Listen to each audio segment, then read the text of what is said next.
Welcome to the first dispatch of 2021, and thank you for joining us as we enter a new and hopefully better year. If you'd like to support us, please head on over to patreon.com/Duckfeed.tv. Thank you.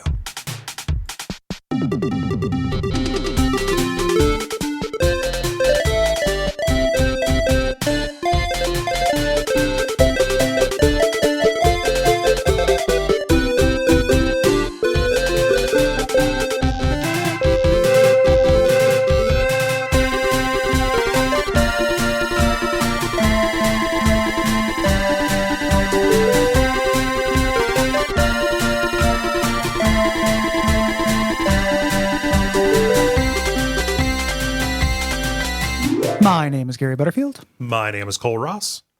And you're listening to Watch Out for Fireballs Dispatch, our monthly show where we answer your questions, read your responses to this month's games, and talk about March's games. Mm-hmm. Talk about the month after next. Yeah, saving that for the end here, starting a brand new year. Oh, so coy. We're just Coy boys. We're little teases, aren't we? Yes. 2021 Coy Boys calendar. Yeah. If every other month is me, every other month is you. Will's on a leap day. It's just the one. It's not even a leap year. Yeah, no. This is a tiny little picture-in-picture Yep. for him on February 29th. He's just reflected in all of our eyes, both of our eyes, sure. because he's the one taking the picture. Mm-hmm. Yeah. Or just watching the picture be taken. Well, of course. Yeah. But let's get into it because we got some stuff. Yeah, spicy. Mm-hmm. Let's do. I'll get us started here. Okay. Eric asks, ever since I first beat A Link to the Past about 27 years ago, I wished I could take a post-game trip around Hyrule to see what it'd be like without a catastrophe looming in the background. Are there any game worlds that you two would like to wander around in after you save them? This is a generic answer. It's something I've said before. Mm-hmm. I've always thought that it would be a very brave ending for a Souls game to show the world better. Yeah. Like when you relight the fire, that's what you're doing is buying some time. Mm-hmm. And just like, what if like some measure of civilization came back, just a pan across, the undead burg, and there are people living there instead of there being like 6 sentient people, Right. in the entire universe. Instead of people pounding their head against walls, there are blacksmiths pounding. Undeadburg already has a blacksmith pounding on swords. What if they're pounding their heads against criminals in a court of law? Hollow cop. Yeah. Yeah. Which I guess that's just the Blue Sentinels, but anyway. Yeah. I think Dishonored would be cool. Oh, sure. Kind of like do like a 10 years later kind of thing, like after the plague is abated. Just kind of see what that. So especially those towns and stuff look like. Karnaka would be pretty fun to go around. Especially if you still had the same moveset and everything. Mm-hmm. Like those games would work perfectly as just like, I'm a stealthy, create my own chaos guy, and there's no real goal. I just break into apartments to eat their apples. I'm eating all of your apples. all of your grapes and slimy eels. Yeah, slimy bagged eels. Yeah. Yeah, that'd be my answer. Isaac writes, recently there have been a few older games that have miraculously received full localizations and come out in the West for the first time. Do you have any dream games that you would like to see receive an official translation?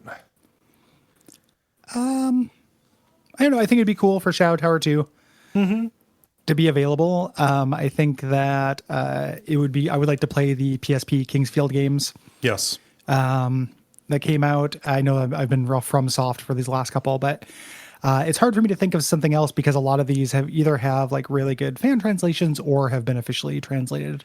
I don't have a lot of like lost games that I read about, right? That haven't gotten the treatment. Yeah, that's the thing. For a lot of these, I would just kind of want them to be available, like widely available for people to buy officially in a way that maybe supported the translators or supported, the developers in some way.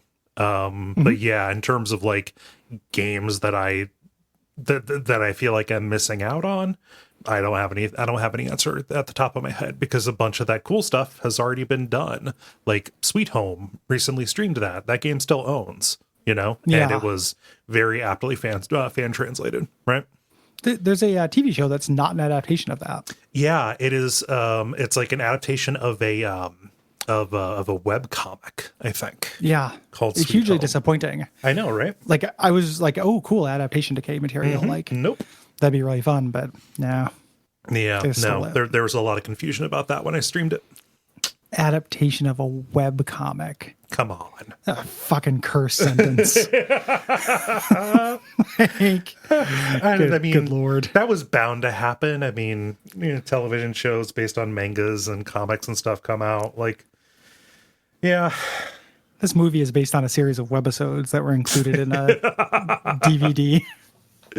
Yeah, they were real media files that you could download off of LimeWire. Yeah.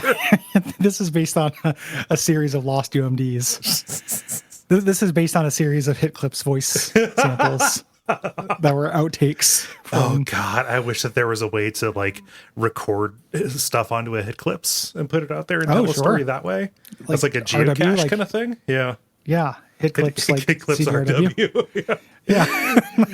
Who has any fucking idea what we're talking about when we talk about Hit Clips? Like the couple people in the Slack who brought up Hit Clips and reminded me of them this week. Okay, all right. Because I forgot about Hit Clips. For people who don't know, it's like a little tiny Walkman that only plays like a 30-second loop of a song. Yeah, like you put in it's from Tiger. The same people who made the game Com and the R Zone, and it just plays like it's like if I just want to listen to one verse and one chorus of "I'm a Believer" from Smash Mouth, and that's it. I have this tiny little Walkman and this tiny little like chip that I put in to listen to that. Do you think singles are too sensible? Yeah, and they're too big.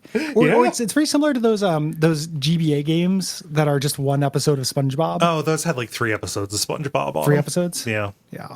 No, little kids loved those fucking things. When I worked at GameStop, they would just like they're wild. They would, their parents would buy them, then they would bring them back in, and then they would trade them in, and a roughly identical, 5-year-old would come in and buy them a little bit later. Did you consider perhaps that you were trapped in the Matrix? Maybe. And that's why an identical 5-year-old came through? Yeah, it's possible. Most little kids look the same to me. That's true. Yeah. Kids need to wear different hats or something. Yeah. Yeah. Marcus says, what games are great but aren't necessarily fun? Tangentially, what makes us want to play games that we know aren't going to be fun, or at the very least will add stress to our lives rather than take it away? I feel like we talked about this a little bit, but just kind of briefly. That's the same reason why people watch movies that aren't fun and read books that aren't fun. Yeah. It's you want like a variety of experiences. There's no reason for games to be different. So like, I just like listened to an audiobook about the Holocaust. It wasn't super fun. Yeah. There's only so much like textile, blankets made of human hair that you can hear about and be like, this is a romping good time.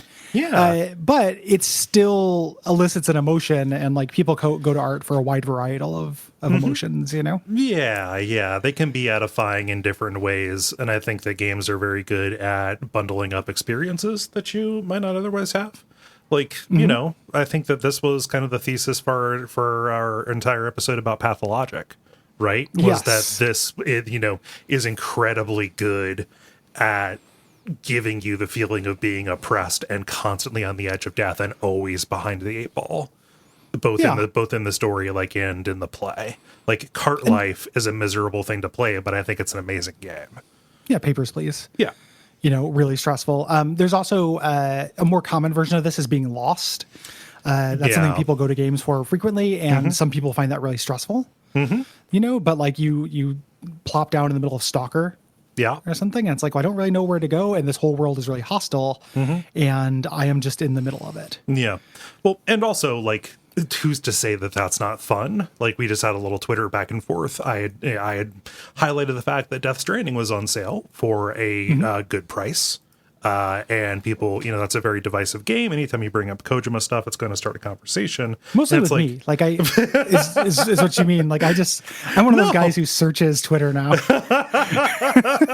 No, but I mean, just like you saw a few of the responses, people saying like, well, people tagged me. I didn't.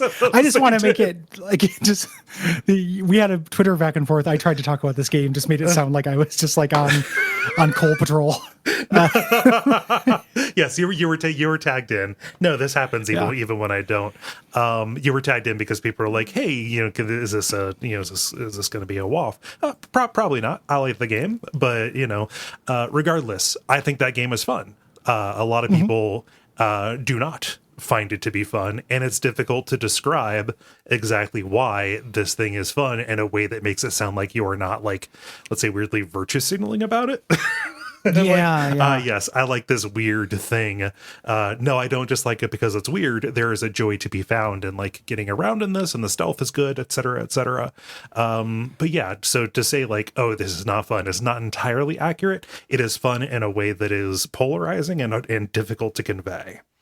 Yeah. Flashbacks to me trying to describe Harvest Moon. Yes. To my mom. Like, why would you want to do that? Well, it is a kind of fun. Yeah. That's not how I said it to her. And suddenly turned into the world's most precocious, like 13-year-old. Well, mother, let's go back to our first principles here. Yeah. Mother, let's define terms. Oh man. So, yeah, I think you go to a quote unquote non-fun game because there are different nutrients that sustain the body. Yeah. Let's see here. Matthew writes, hey guys, you may have discussed this before, but cinematic games, what in your opinion are good examples or bad examples of the more cinematic side of gaming? Do you think that there's room for more cinematic games in general, or do you think it's more of a AAA developer fad? I don't know. Typically, this is not my favorite thing in games. There are ones I like, but they tend to be the exceptions. Yeah. There's definitely cinematic moments in games that are not largely cinematic that I think are really cool. But in a general sense, I don't like games trying to be movies very much. And again, we're doing The Last of Us this month or next month, and that's a cinematic game that I like quite a bit. There are exceptions, but generally, I don't know if I think it's a fad or not, but it's usually not to my taste. And the bad examples are like David Cage games. Yeah. Or things where it's just barely interactive.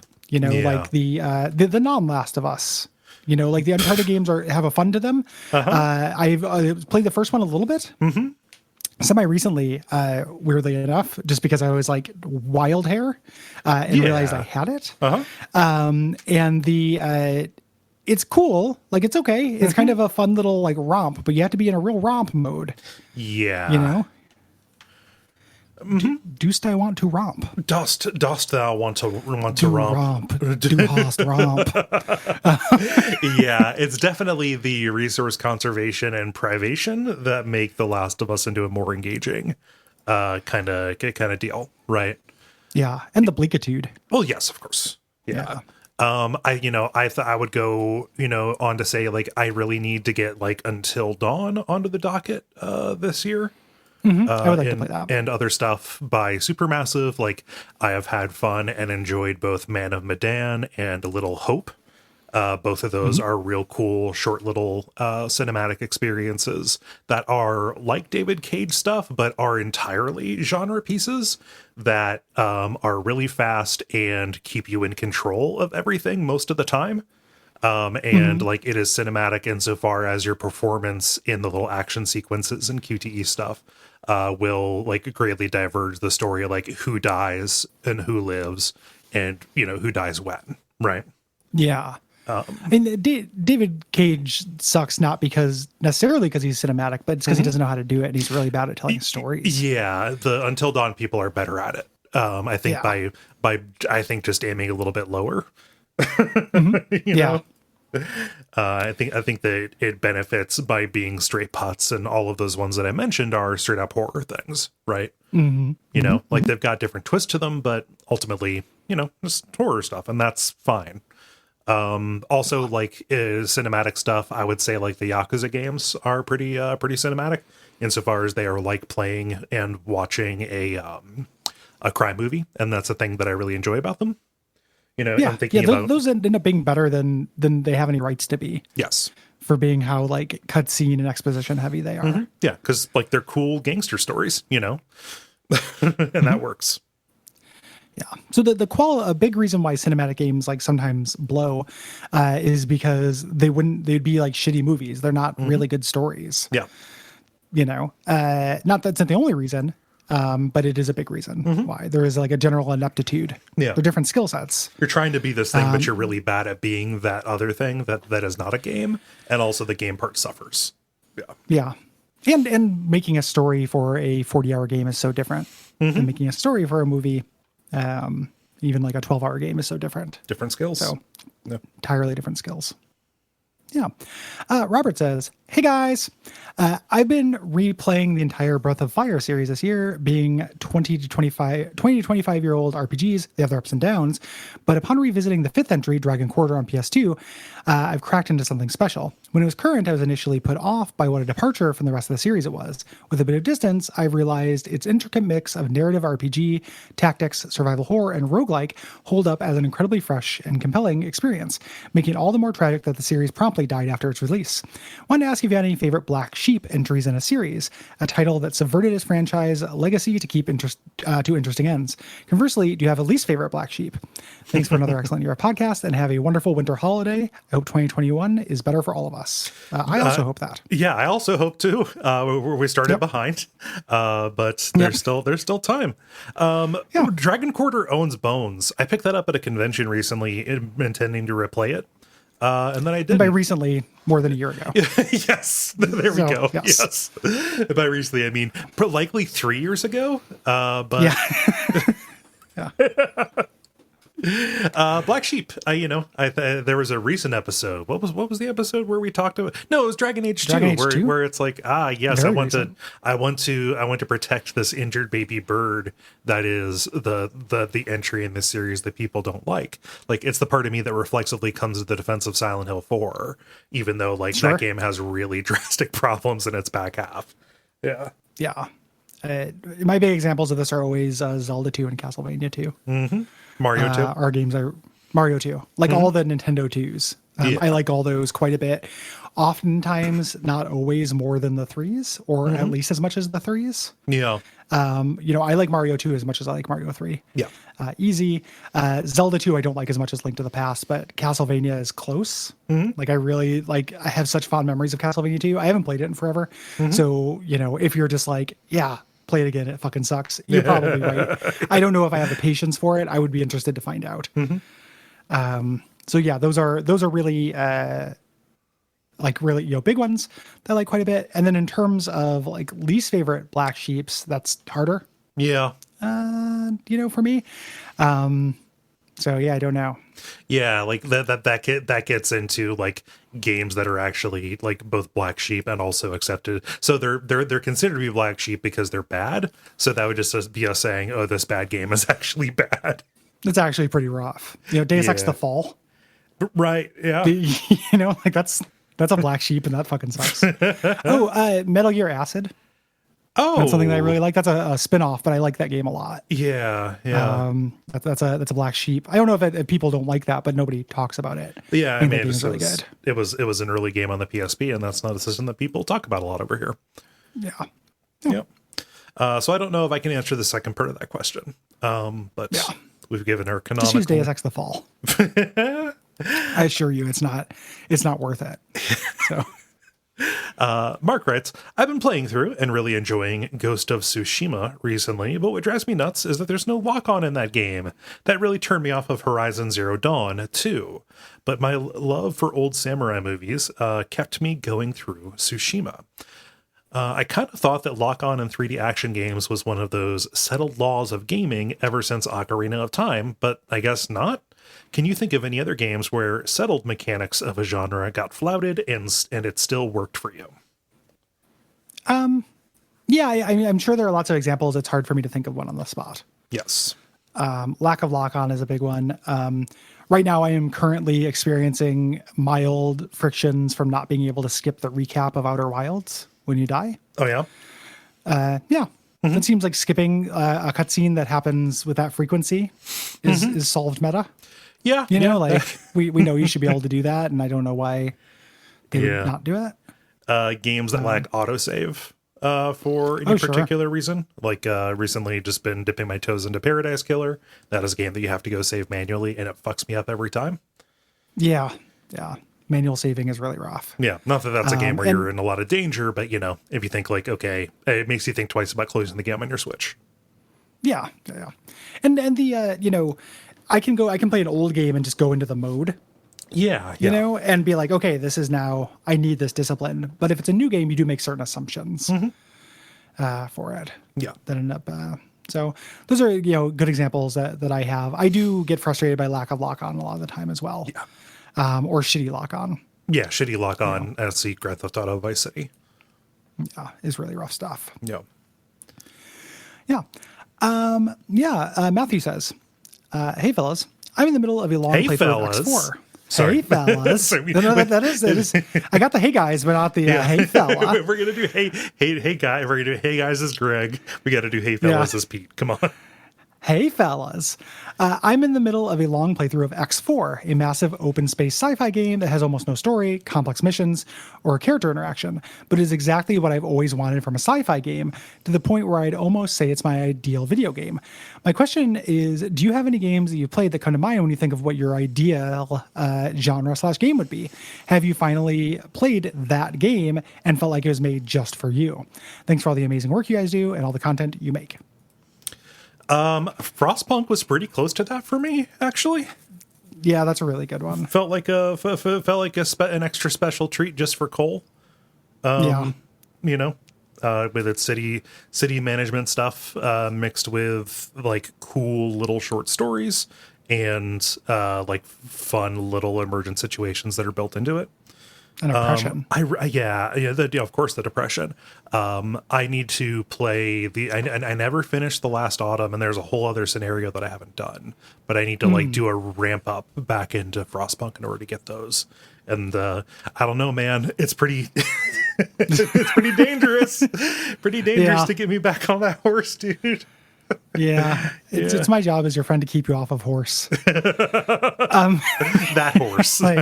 Yeah. Oh, okay. Gotcha. Yeah. I thought you were changing the subject. No. Enough going on, man.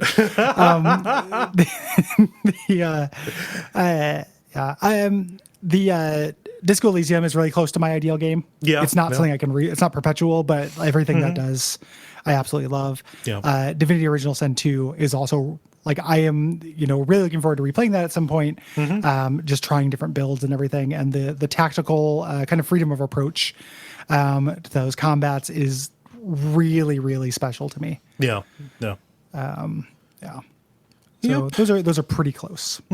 Yeah, I'd say Frostpunk right now. Like there are things that like fall pretty close to the wheelhouse, but it's like particular eccentricities that I tend to enjoy. Well, like I never realized how much I liked the Age of Discovery and old boats until we did Uncharted Waters. Yeah, the tall ships and Obra Dinn in the same quarter. Do you think the fact that I have been listening almost entirely to like audiobooks about history and World War II means that I no longer can tease you about dadness? Like, did I bypass your 20-year-old grandpa-ness? No. Now that I'm like into like old wars and learning about the Holocaust and World War II and stuff. I mean, I'm into those things too, so we can just make fun of each other for liking that stuff. But I think that's just something we all, and most of us will fall into at some point. Yeah, it's like a phase. I'm not gonna tell you what you can and can't make fun of me for. That has always been a losing proposition for me in the past. It's kind of like saying, "Hey guys, these shoes are prescription." Yeah, nobody make fun of them. Yeah. I'm not supposed to get wet. You want to keep the voice. You want to keep his voice high. Gotta keep him dry. Keep him dry. Yeah, that just guarantees that it will happen. Yes. So not going to not going to stomp on you there. Let's see here. Jordan writes, is there a game out there that has mechanics that you think look genuinely fun or interesting, but simply can't bring yourself to play due to theming or aesthetics? For me, the Zeboid Penny Arcade games fit this to a T. Look super interesting and I enjoy their other games, but I can't bring myself to play a fucking Penny Arcade RPG. You don't want to roll around and fight alongside the fruit fucker? Yeah. Yeah, well done, Jordan. That's very understandable. 2021 playing a Penny Arcade. RPG. Hey guys, I'm gonna fire up South Park: The Fragile But Whole real quick, guys. Like, don't mind me. This Penny Arcade. I want to see what Divx is up to. Yeah, I got to figure out what. Yeah. This is because it got brought up earlier. It's like a really easy answer, but this is Death Stranding for me, where the mechanics look really cool, but I can't handle the flavor. Mm-hmm. A game that is pretty much almost exactly this, but I can just wireframe it. Puyo Puyo Tetris. Like I can play the free play in both of those. Like that's just fine. But like if you go into the story, like there's no way that you can just tell it. Like just don't fucking show me the dialogue. I just want the little challenges. And there's like a story to it, and it is real cutesy, cartoony kind of stuff. And I'm just not there for it. I would like to do like escalating, Puyo Puyo challenges and stuff, but can't do it. Won't do it. Yeah. Good Tetris game though. So. Yeah. Good Tetrises are great. Liam says, you're giving an unlimited budget to develop a game based on an Al Pacino movie that doesn't already have a video game adaptation. Which movie you pick and what kind of game is it? Oh, Glengarry Glen Ross, for sure. Okay. Yeah. Like what kind of game? Oh, like a management sales sim, almost do it like a Papers, Please or something like that. Or where you are the salesman, you have a quota, you have like a series of people that you're talking to, and you have to like figure out how to lie to them and get them to buy a thing that is worthless. And you can press like illegal schemes to get the good leads and stuff like that. Yeah. Okay. Okay.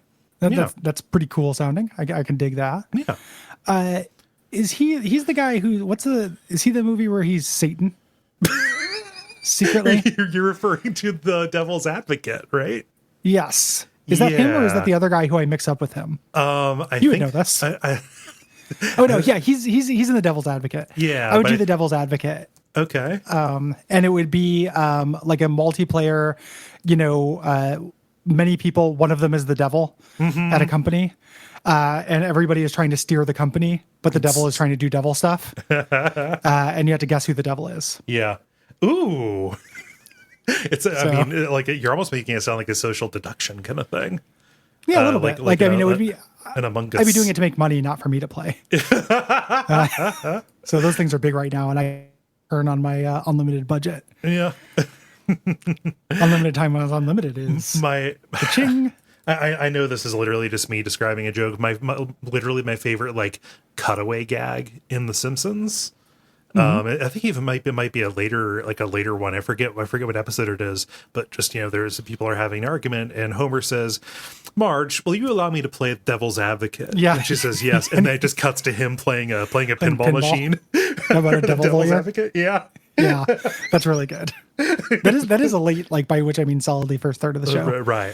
That's like season 12 or season 11. It hits so hard and so fast, and it's so fucking dumb. It's real good. Yeah. It's it'd be a Family Guy joke if it went on for 2 minutes. Yes. Yeah. And it would show him playing it. There'd be a bunch of little shitty knock-on jokes. And it's literally The Simpsons, it just cuts to it for like 1 second. Yeah, it just cuts to him. He loses the game, then he turns around and actually plays devil's advocate in the conversation. Yeah. But it's the idea that he has to ask permission to go play this pinball game, that he misunderstands what it is. Yeah. I like that too. Yeah. Let's see here. Andy says, how do you feel about professional gaming, whether that be multi-million-dollar organizations like League of Legends or Dota, or streaming, Lobos Jr.? Do you think the attention and money poured into those industries has impacted modern gaming culture, journalism, and game development positively or negatively on balance? Love the shows you do. Thanks for your hard work during the shitty year. I don't know if it's negative or positive. Like, it feels like it's just the water to me. Yeah. It's obviously negative when, like, they're saying the N-word on air and heated gaming moments and getting kicked off because Dr. Disrespect is filming people in the bathroom. And, like, all that stuff's obviously negative. Yeah. But Lobos just raises money for, like, St. Jude's constantly. And, like, there's a Miracle Man. Like, that guy is, like, incredibly nice and good. Yeah. And a lot of, like, I think about one of the YouTube streamer guys who I watched from a long time ago, Northern Lion, teaches me about like tons of indie games I would not otherwise know. Like most of what he does is expose me to games that don't have huge advertising budgets that I would have no idea about.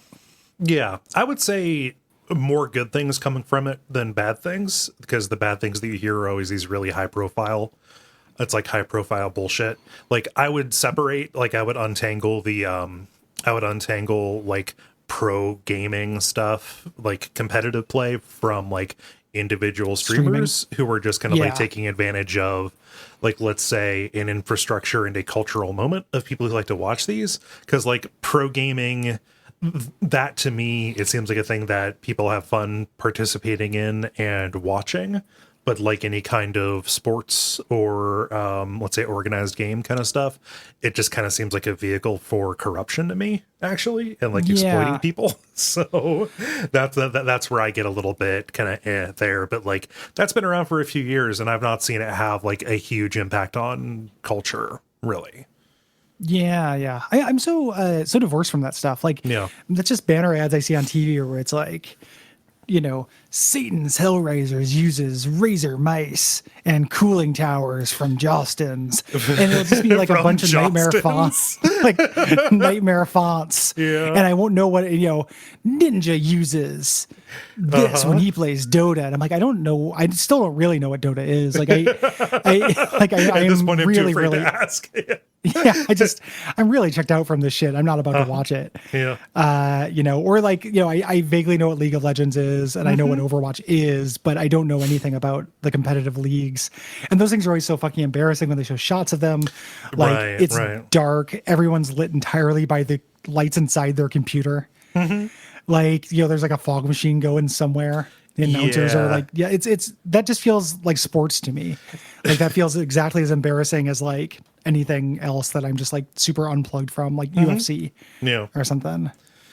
Yeah, no, I like the exceptions to that would be something like AGDQ, which is technically like a big media event, but is also and that's great. Yeah, like that's cool. Basically, if you're raising money for charity, you're doing good. Yeah, you get a pass. Yeah. If Razor Mice is giving you a lifetime supply of real mice in exchange for touting their mouse for you to eat, for you to do whatever you like. Yeah, that's between you and Ninja. Just back this truckload of frozen pinkies up to my house. There's a special shoot. Keep them coming, boys. Says one insanity. So pinkies. John says, I love the Vice City episode. I can say Vice City really opened my friend's eyes to 80s music, for better or worse, lol. What games do you think were elevated by their soundtrack? Without these scores, the games would probably have been forgotten. I don't know about probably would have been forgotten, but there are lots of games that are full letter grades better because of the soundtrack, or the soundtrack is entirely undivorceable. Katamari Damacy. Katamari. Yeah. Jinx. Katamari. The modern Fallouts. Yep. Adding the radio to that was one of the biggest, like, the move to 3D, sure, whatever. But adding the radio to that is such a huge change in the tone of those games. So it's not, I don't think it would have been forgotten. Yeah. But makes a big difference. Yeah. I think, like a reputation for good soundtracks can be a part of a studio's prestige. Thinking of Supergiant, Sure. The fact that you can just kind of pull away, the fact that each of those soundtracks is going to be a banger and listen to on its own, I think that was especially helpful in with Bastion, actually. Yeah. Bastion, it did a lot of work.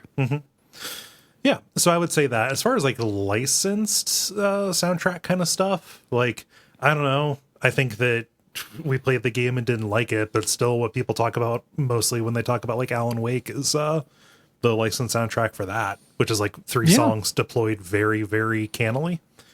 Yeah.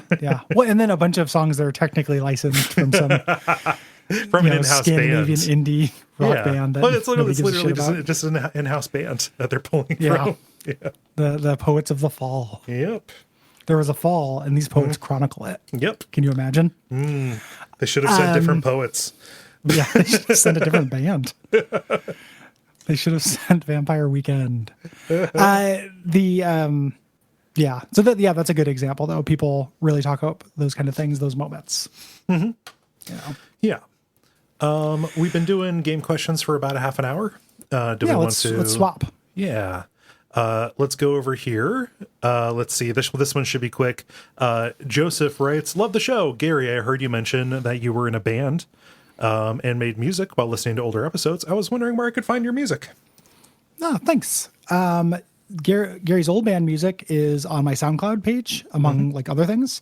I rotate things out because I have SoundCloud free. I don't pay for extra storage. I think that's just GaryButterfield.SoundCloud or SoundCloud.GaryButterfield. And then Modridge, my current band, is at modridge.bandcamp.com. We have a one EP that is up. That's 4 songs. And then those are all really old. We have a second EP that we have been working on for a long time and the pandemic hit. So those are also incredibly old songs, even though it's not out. That was supposed to be out a year ago. Yeah. A year, we were supposed to put that out last spring and then pandemic came and kind of fucked us up. So we couldn't get together to, the next 2 years of cultural output are going to be so fucking weird. It's I because have of that so exact many same intolerable thing. songs about the pandemic. Oh yeah. No, of course not. Well, I mean, there's a difference between writing them with the intention to release it and then just saying I'm just going to get this out of my system and put it here and it's going to die. No, I wasn't even talking about the next couple of years being like messed up because of the pandemic. Like that sucks. I do not want to read your fucking pandemic novel, please. Yeah. But I mean, just in terms of like release schedules and like stuff that people were working on that like drastically changes because they had to work on it in a different way. I think it's more that's more what I'm talking about. Yeah, of course. Yeah. Well, and there's that expectation, I think, that like we all spent the pandemic just creating amazing shit. No, I spent the learning stuff, pandemic trying not to cry. It was not my experience, to just be like, I picked up a bunch of cool new skills. Rise and grind, baby.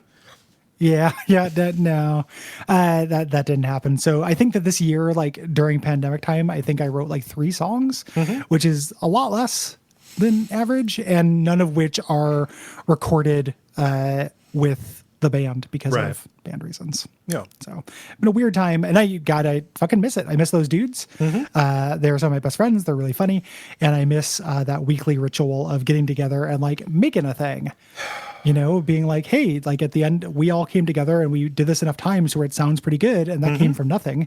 Yeah, that's a really good feeling, and I just haven't had it for like a year, a little less than a year, and it sucks. Gary, there are so many developments. Think about how many developments in the Goat Lord, Goat Master. Like in that whole saga. Band is probably they didn't stop practicing. We stopped practicing. Well, I mean, maybe they eventually did. I imagine that our practice space probably got shut down. Okay. We quit it. Like we left during the pandemic. Right. But they were still practicing at the time. Even like when they were like, hey, stay at home, shelter in place. Like the place was still open because it was a private place to rent. Right. And I imagine those brave heavy metal iconoclasts were not about to listen to Governor Kate Brown. No. There could have been lots of progress. Chug riffs need to be free. This is like a saga from Abject Suffering from like a long time ago. So. Nothing can fight Blues Talica. This is a band we shared a practice space with, who I'm sure are very nice guys who I've never met, but had a very funny whiteboard. So if you like funny whiteboards, there's an episode of Abject Suffering for you that I can't remember what it is. Just listen to all of them. You'll find it. Yeah. Oh, geez. Lewis says, do you chaps have any recommendations for single-player cat games, i.e. Games, activities, toys to keep my cat amused? He has a lot more capacity for play than I do to play with him, especially when I'm at work. Feeling that just cat toy recommendations would be much appreciated. I'm also looking for this because Pocket likes to play a lot more than I am able to play with him. Okay. And I have a circular thing that it has a ball that's in a track, and he can push the ball around like a sad kid at the playground, just like hitting a tether ball over and over. Love those things. I hear both cats play. I've got 2 of them. I hear them both playing with it at all times of the night. It's very fun. It's very funny. Just go. Like they think they're producing like energy or something. Like I should hook up to a generator. But that's the only thing he'll really play with by himself. Otherwise, he just rests and saves up his energy for when I don't want to play to try to get me to do it. Yeah, when you go to work, he has to go to work too. Yeah, you can hear Dottie. She got a hold of something in here. I don't know. I've got this thing. It looks like a cat. It's like one of those independently moving laser toys.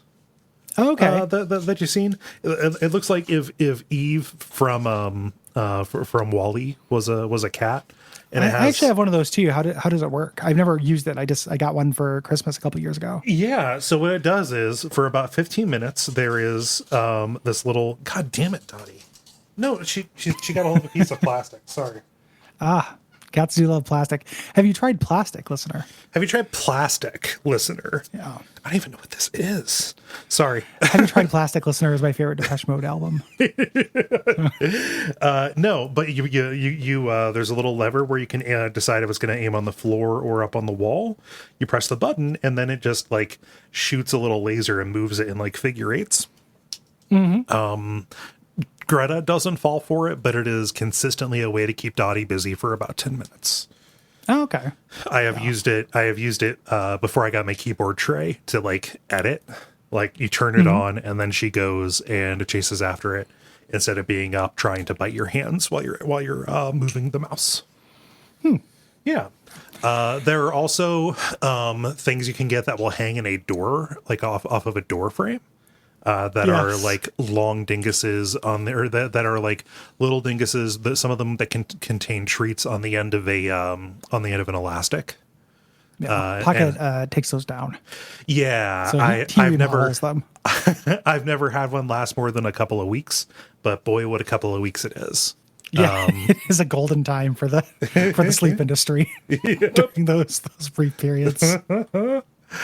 Other than that, though, like solo cat toy stuff, is another cat out of the question, because they tend to tire each other out, which is fun. Yeah, and something I've had on my my perhaps docket for a while. Shane, or go ahead. No, Sorry. good. Shane says, "Hope you're feeling better, Cole.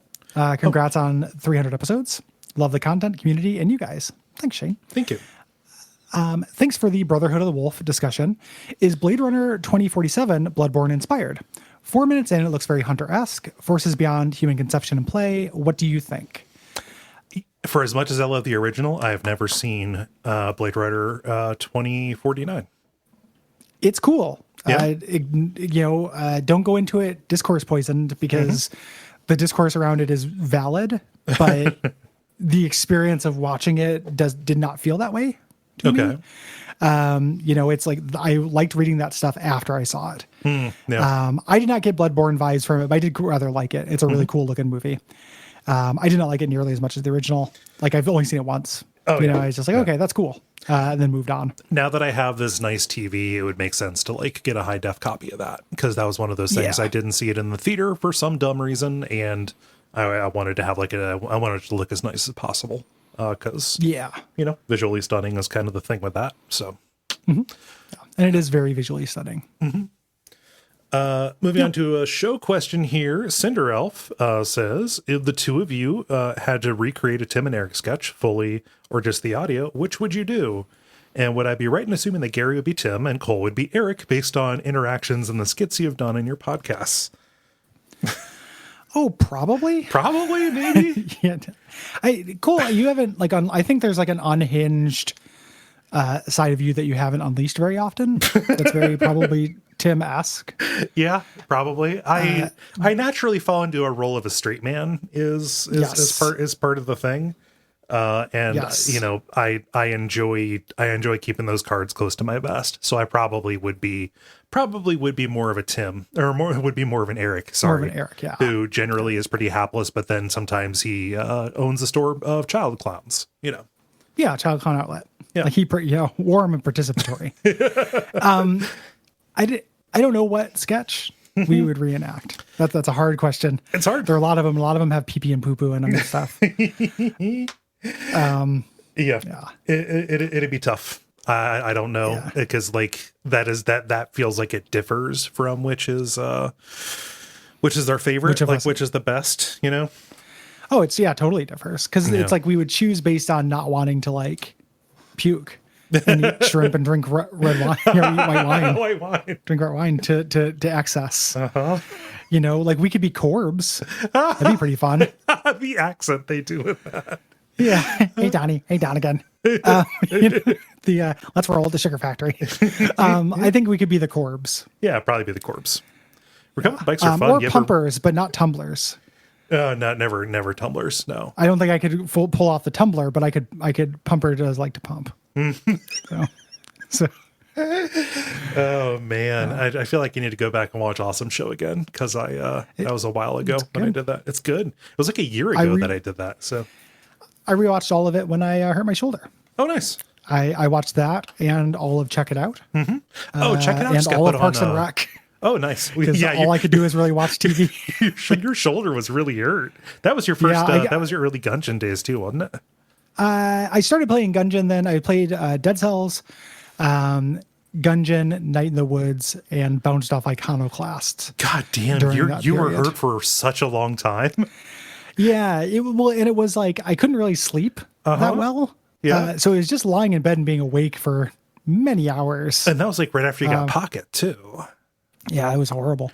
I just moved into like a new apartment like a month ago. Well, that was what caused you to like that was the exertion that did it, right? It was I think that it was getting groceries. Oh. I think I walked back from the grocery store that was like catty corner from my house with too many groceries. So how would you rate the experience of aging? It's bad. My shoulder is better, which is good. Yeah. But that did last like 6 months. 6 months after that, I would still get occasional numbness in my hand. And I was like, oh, this is just how it is now. And the period, right afterwards, which was crazy, where I could like walk around and do stuff, but every once in a while my hand would just lose its grip on things. Oh, that's really scary. Yeah. Like I was like, I can't carry anything with that hand. Like I was me standing in front of my computer, and with my PS4 hooked up to it, playing Spider-Man for PS4. Right. Just being really happy to like play a video game. And just like every once in a while, just dropping the controller. Wow. And just having to like power through. Huh. So it was wild. It's wild to be injured. It's crazy to have a body. Yeah. It was a mistake. I regret it. Yeah. Just this dumb thing that carries my brain from room to room, provides occasional orgasms is not worth it. Should we move on to the lightning round before we get into the topic? Yes, we should. Let's see. Right. This will be you. Marcus says, what is your favorite herb or flavor combinations? I personally love basil with tomato and mozzarella, and rosemary or sage with just about anything. I also love basil. Yeah. I specifically like a Thai fried basil. That combination is extremely good to me. Yeah. You can almost just do it by itself. Yeah. And then I really, really like salt and cream, which is the what you get from like say a chocolate covered pretzel, which is salt and also like salt and smooth. Yeah. And then something that I do that like not everybody does, but I like a crab rangoon with soy sauce. Or my famous Doritos with cottage cheese, which both activate the salt and nachos Butterfield flavor. Yeah, nachos Butterfield. I like an order of nachos Butterfield style. So those are personal favorite flavor combinations. Nice. Yeah. Tomato, basil, and mozzarella. I mean, like, fuck man, a caprese salad. Sure. Yeah. Great. Yeah. Margarita pizza. Or margarita pizza. Continuing a little bit in that, but like pesto is one of my favorite flavors. Oh, pesto is really good. Yeah. Just the combination of the basil, the Parmesan, kind of the sweet of the pine nuts. No, just spread that shit on everything. I would be fine with that. Like a pesto pasta. Pesto pasta with a little Parmesan on top. Yeah, like that's incredible shit. Or like a ravioli. Because when you do like a ravioli and you have a red sauce, it's like, well, what is this? Sauce on the inside, sauce on the outside? Gilnilly. Just throw a little pesto in there, though, and then you have some like butternut squash or some mushrooms, 4 cheese, something like that. You just have some ridged chips. God damn it. All, like, incredibly good. Figure out how much lunch meat you could spare. Yeah. 1 or 2 pounds of Black Forest ham. Yeah. Oh man. But yeah, I think that just like when I am cooking, I am pretty let's say profligate with onion powder. Oh sure. Because like onion and salt is what makes it's like the only like that is the combination of flavors that makes something taste good to me. Yeah. You know. Yeah. Yeah, I also use both of those things quite a bit. Yeah. And then garlic. Garlic will go with pretty much anything as well. Pretty basic stuff. Yeah. But So it's called salt and pepper cooking. I recently learned that term. Like when you're just like adding some salt and pepper cooking, like you're just adding off the shelf spices to basic things. No, I do that all the time. Yeah, that's so that's why you have a spice rack. You look it up and you think, I'm pretty sure bay leaves don't do anything, but I'll throw one in there. I like having a little, like piece of garbage I have to fish out of my. I want to throw something away before I eat. Like the experience of going to the garbage. Yeah, I want to risk having this perforate something. Yeah. Oh, geez. Ludacuda asks, would you rather have the hair of a troll doll or an okay bionic arm? The word okay is doing so much lifting here. Yeah, which the arm would also be able to do a moderate amount of lifting. I would probably say an okay bionic arm because it feels like that's not a downgrade. Yeah. Troll doll hair, you think, it'll stick out wherever you want it to. Like troll doll hair is really unpleasant to touch.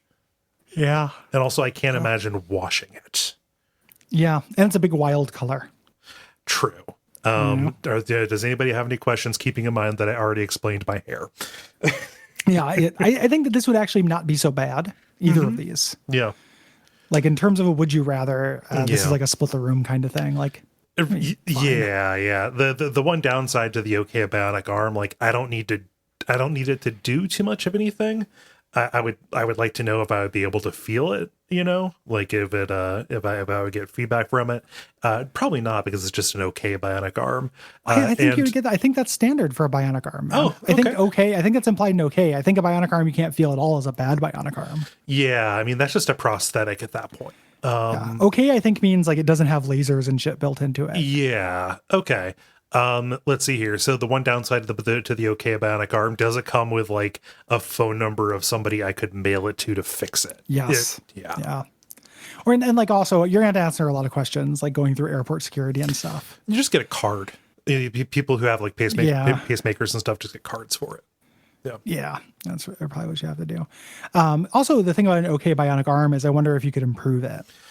Yeah, that's a thing. Because my arm right now, I would currently call it okay, but I can't really improve it. Like I could start lifting weights and it would become a better arm, but we're talking about just minuscule returns. Yeah, it would become a better arm at doing the things that it already can do. I think that when you get into bionic, the point of it is to be able to do different things that an arm otherwise would not be able to do. Yeah, smuggle. Baxter asks, the GameCube carrying handle, yay or nay? Yay. Sure. Make the systems as dorky as possible. I don't fucking care. Why not?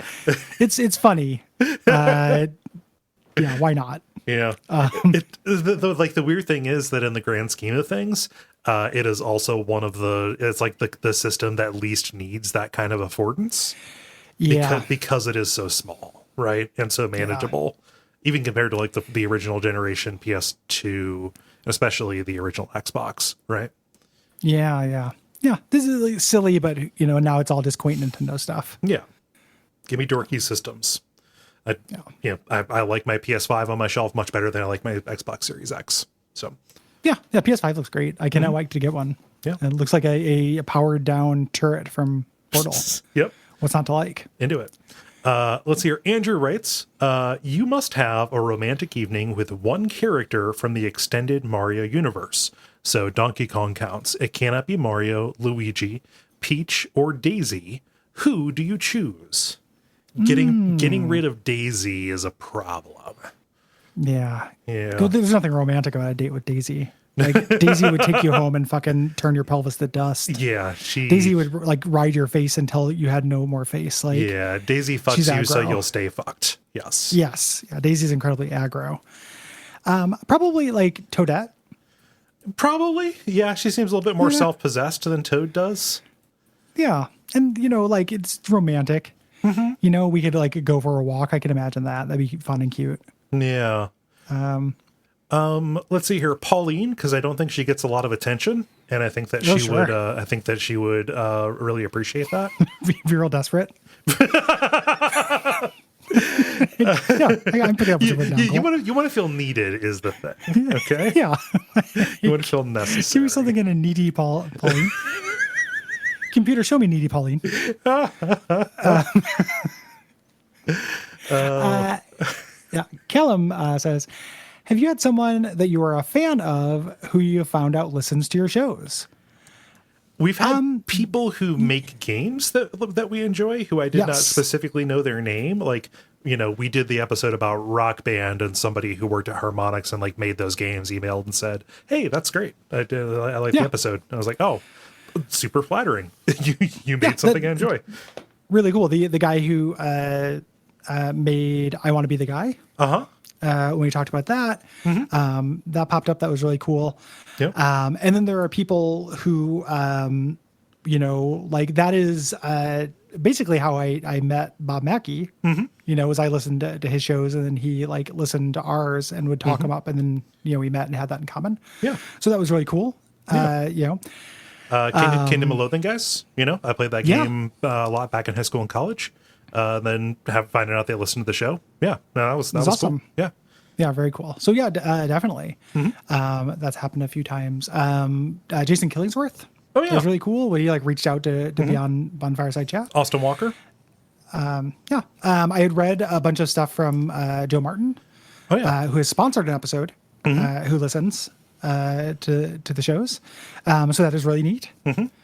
I remember also just like one of the, and this I don't have any names, so this is ridiculous. But one of the first meetups we did at the Lovecraft Bar, maybe the first meetup we did. I spent the entire time, and I apologize if you're listening now and I forgot your name, somebody who used to be a moderator on the message boards of UncannyXmen.net. Oh, yeah? Which is where I spent like so much time during my first like internet access job. Like participating in those boards. And he was like, oh yeah, I'm this guy. And I'm like, fuck. Whoa. Like, whoa. I remember that guy. Yeah. I cannot remember his name, but he had a really distinctive look to him. Yeah. Yeah. I apologize for forgetting, but that was really cool. I was like, man, that's fucking awesome. Yeah. Yeah, it was really like this. I don't know that they listen or anything like that, but I got like a sick little thrill when I think that the Hardcore Gaming 101 account started following me on Twitter. Oh, nice. And it's just like, because I fucking love that website. You guys rule. Yeah. Yeah, so I spent, like months on that in aggregate. Yeah, like I absolutely love that. Your books are some of my favorite things to just like keep around to look at. Yeah. Yeah. It's a cool feeling. Like I like that a lot. Yeah, yeah. It's genuinely one of the things that makes me feel most lucky. Yeah, it's really cool. Just me or you? I'll take it. Andrew writes, what do you guys feed your cats? Canned, dry, or the dreaded raw food? I do dry. I do kibble for Pocket. First Mate is the name of the brand, which is cute, and he likes it. Yes. He's picky about food. Last time I took him to the vet, they said they want me to get him on wet food. Okay. And they gave me a pamphlet about how wet food is better for cats. Like they're really selling it. Historically, he has not liked wet food. So I need to find one that he will like. And that's been on my task mask for a while. And I've just been putting it off. Yeah. Doing that fun, like smelly experimentation. Of, like, okay, this may be the thing, or I may just have introduced a lot of really stinky garbage to the equation. Yeah, I do dry food occasionally. I will replace a meal with wet food.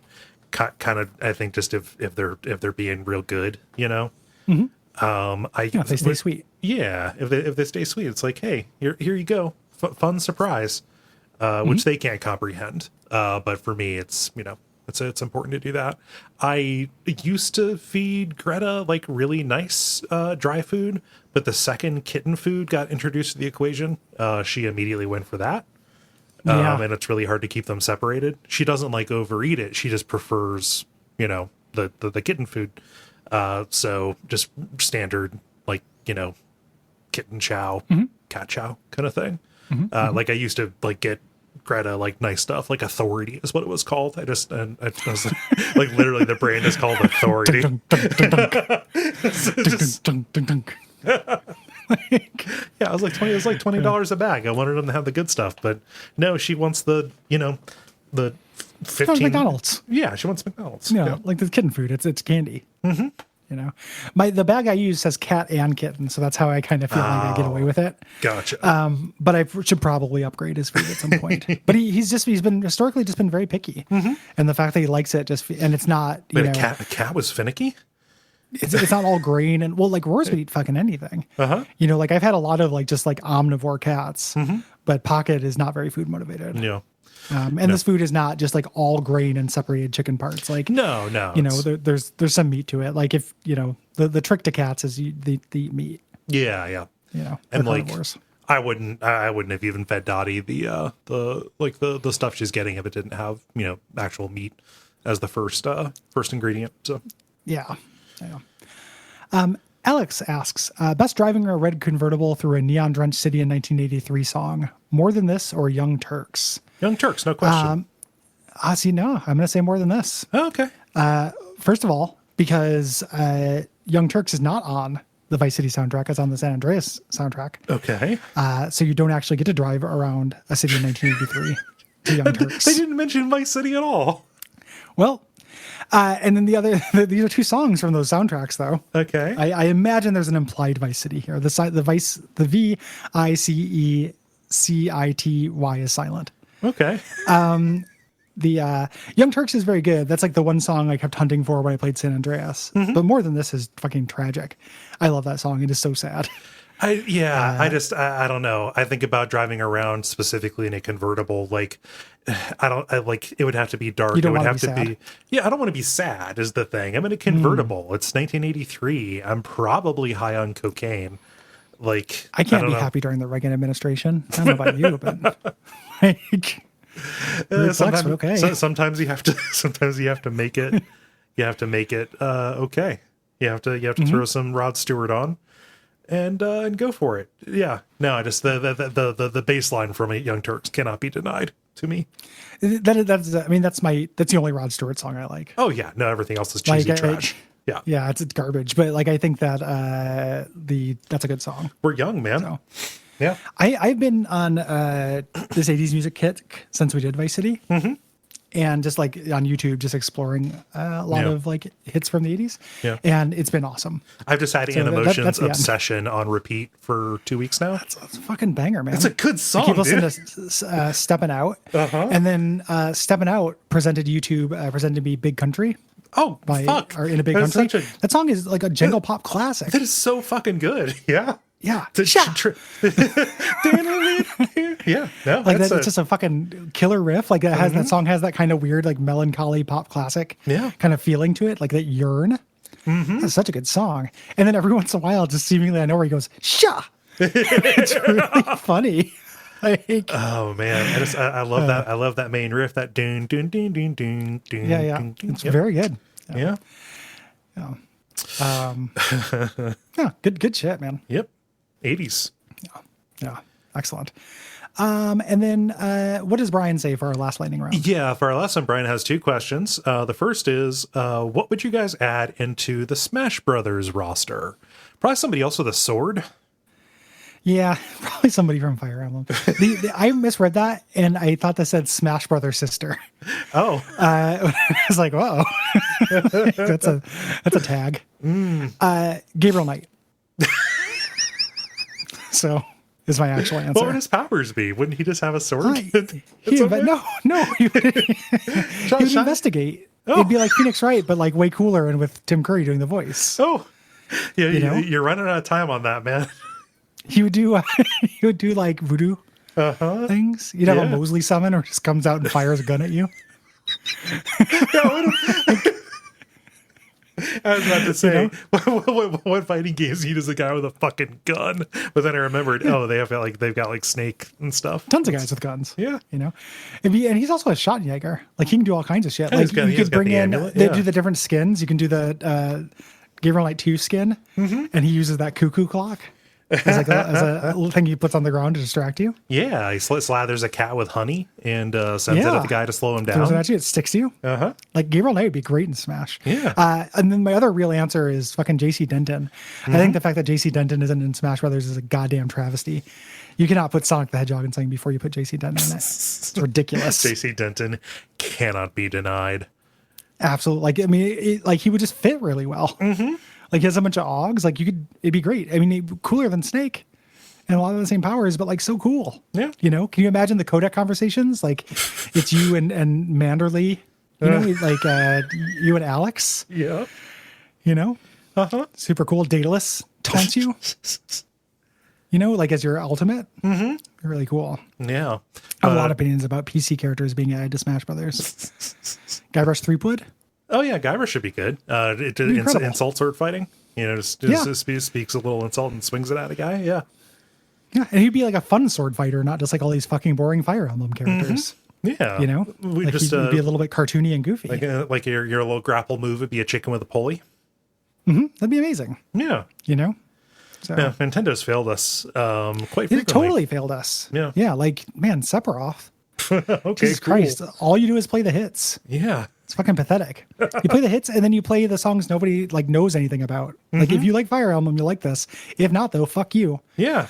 If you're not deeply invested in deep Fire Emblem lore, This one has green hair. yeah, fuck that shit. So hard. This is like, and then they introduced like the Xenosaga characters who are basically indistinguishable from Fire Emblem characters. Yeah. Like have the exact same problems from a design standpoint as Fire Emblems. Like absolutely anonymous. Like I haven't, played Smash Brothers in a while, but I've always been kind of invested in it, especially once they started, because even if it's just fun to play as those characters. Yeah.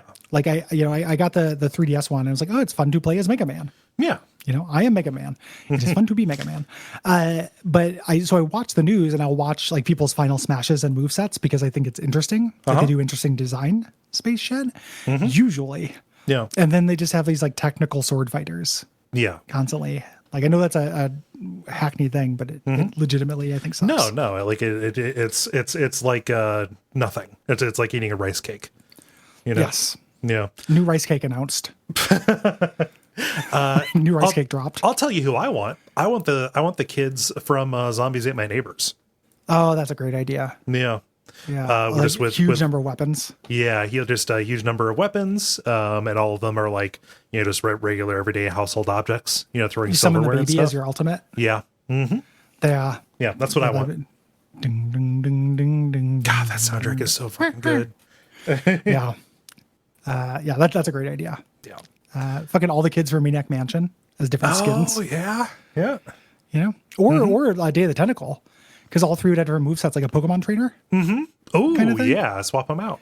Yeah, or no, just it'd be Weird Ed, but he summons the kids to do their thing. Yeah. That's fucking incredible. Or for Like, Dr. Fred, sorry, Weird Ed's different.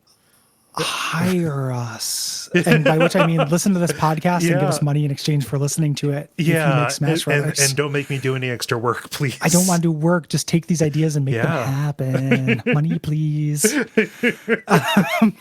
There's a second one here that I don't really have a ready answer for. But which two companies or IPs would you bring into a fighting game, into a versus fighting game, a la Marvel versus Capcom? Sierra versus LucasArts. Ooh, that's good. Yeah, I'll go with that. Like it. Yeah, it'd be very cool. Yeah. Shall we topic? We shall topic. Yeah. We're doing a thing where somebody asked a regular question and we're turning into a topic prompt again. Yeah. I know we've been doing that a lot, and there's a bunch of topic prompts that are built up. We do have a cleanup on the schedule. So if you're a patron, there'll be a special dispatch where it's just us talking through all the rest of the topics that we have. Yeah. But there's something that somebody asked a question that made us think about something that we had more to say about that we haven't done before. Yes. So we decided to go with it. And Gary, you will notice that I added an extra tab onto this sheet here. Yeah. Yes. Yeah, that is nice. So Matt Bixler, hello, asked us, are there any particularly striking call and response questions you've had to turn down in the past?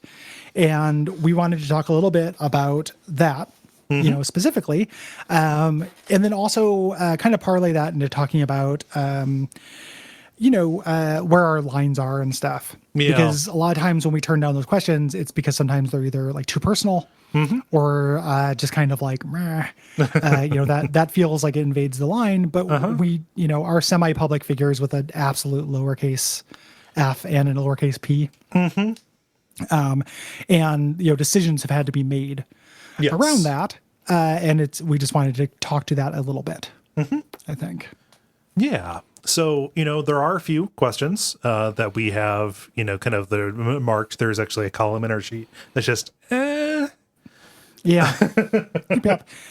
And they tend to fall into a couple different categories. So one thing that I don't like to do is super, stomp on something somebody likes. Yeah. Like if somebody asks a question about something and they're like, hey, this is really cool. What do you think about it?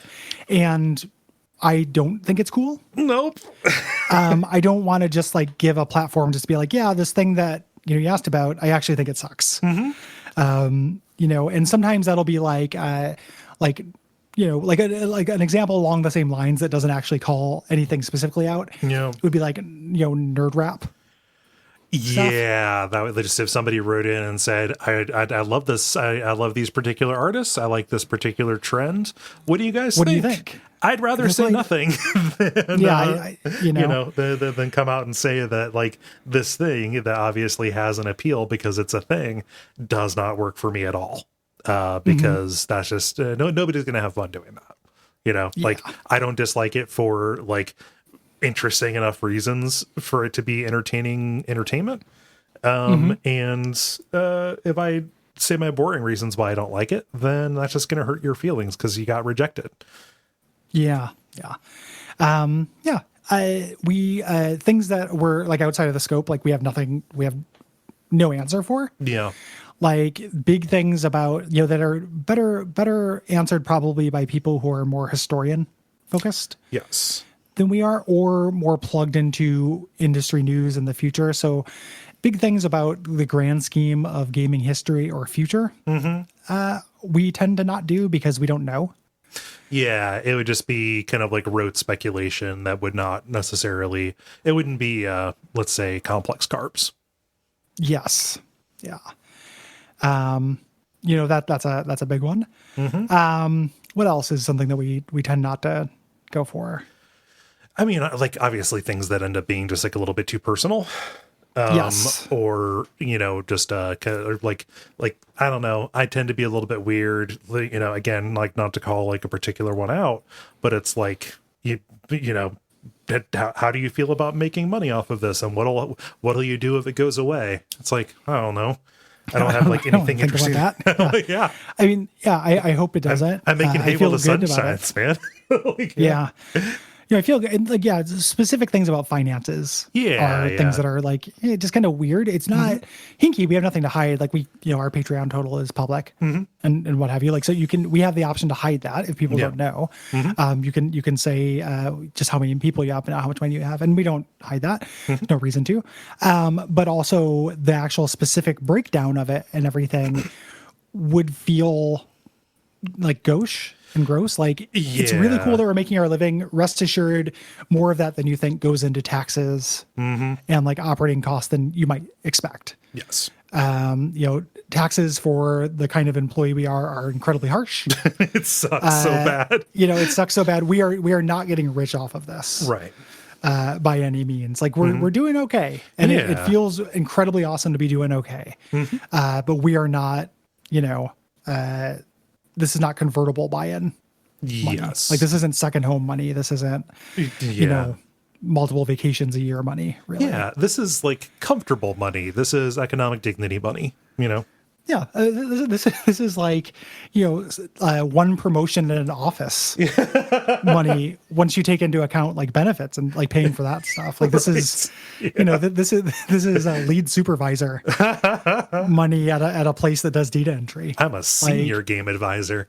Yeah. Yes. Yeah. This is senior something, but a low level senior. Yeah. Yeah. Like related to that, here's one in particular that was like a combination of that. And then also like, it wouldn't have been broadly interesting just to list it off, but somebody asked like, hey, what are the specs of the computers you guys run? And, And it's like, and I get why somebody would ask that. No, like people put it in their forum sigs and stuff like that. I don't know. Like I can tell you, I've got a 2017 MacBook, or I've got a 2017 iMac, non-Pro. Yeah. It's an iMac. It's fun. Yeah, I do not know. Yeah. Sometimes things that will pop up that are questions that have already been answered and we just didn't get to them in time. So like we will, like somebody's like, what do you think about Elden Ring? And it's like, well, we did a whole podcast about the reveal trailer. We did that kind of thing. And then by the time that came up in the dispatch, like, that's already been asked and answered. Yes. Yeah. What else ends up being something? There are weird things, like every once in a while, there will be political things that were like, not all that often, but every once in a while we'll add that stuff. Like we're very open about it. But we also, if it's something that feels like it's in bad faith or it feels designed to gotcha, which is really rare because people pay for the privilege. But my thinking with that stuff is the intent is something I can't know.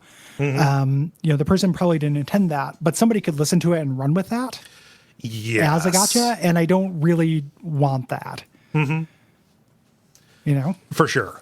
So it's like, this is not a thing that I have thought about. And I don't have like an especially deeply held or justified opinion.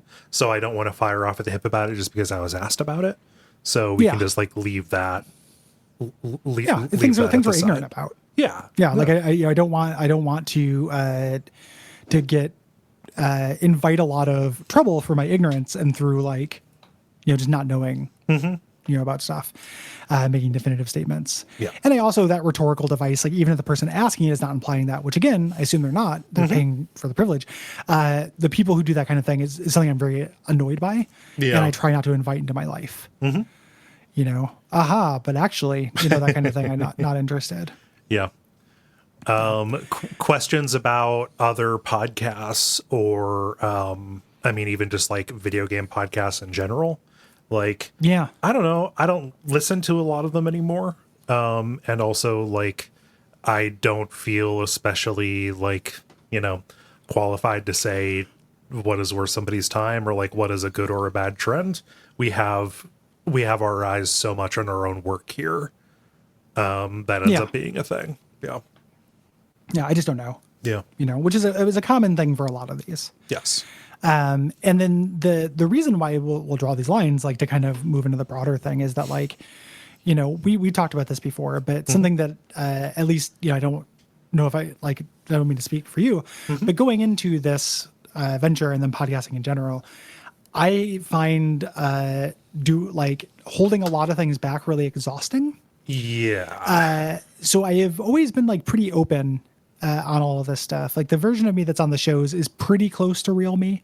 I will exaggerate things for humor, but I will not hold things back for privacy or for lack of pathos very often. I'm not like a person who keeps my hearts like particularly close to my vest in terms of stuff like that.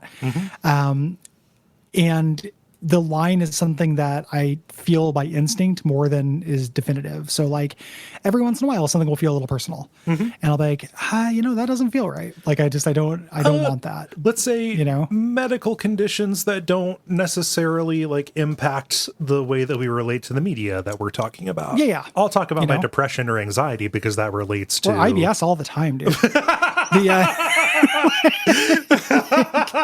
That's related to my the I. What's the I in IBS stand for, bud? Irascible. Irresponsible. Precocious bowel syndrome. I've got koi bowels. I spent a night in a weird pond. But like, if there are other physical maladies or things going on, I'm not necessarily going to bring it to bear. Like unless it's unless it would be super funny, unless it'd be on the level of your vasectomy story, Gary. Yeah, which was very personal, but I saved that for a live event. You did? That was the line. I was like, I can tell this, but this is the money shot. Like things like that, every once in a while I'll be like, not super into it and will feel a little queasy. And usually it's along the line, like we talk about depression and mental health stuff because we can't not. That colors everything. It's the lens that we see the world through, you know? Yes. Yeah. You know, and when we're doing shows where we can't just stay on topic, you know, so like WAF, it'd be very easy to do WAF and not bring any of that stuff in if we wanted to, because we have a subject. Other shows that we do that are more digressionary in nature and by expectation, that stuff is going to leak through. Yeah. You know, it would be more work and make a worse product and feel more awkward if we made a conscious effort to keep it out. Yes. It would create, and you know, I'm just, you know, emphasize this, like it's not just a decision we're making for ourselves. It would make the show worse. That's the thing, right? Like, is this entertaining? Does this shed more light on anything except something banal, right? Well, and not only that, not only is it entertaining, but also what would our personas or energy be while simultaneously trying to keep a good face? Yes. You know, when we're doing abject suffering during a very miserable summer, which we've done several times. Nope. They can't all be summers have come. Nope.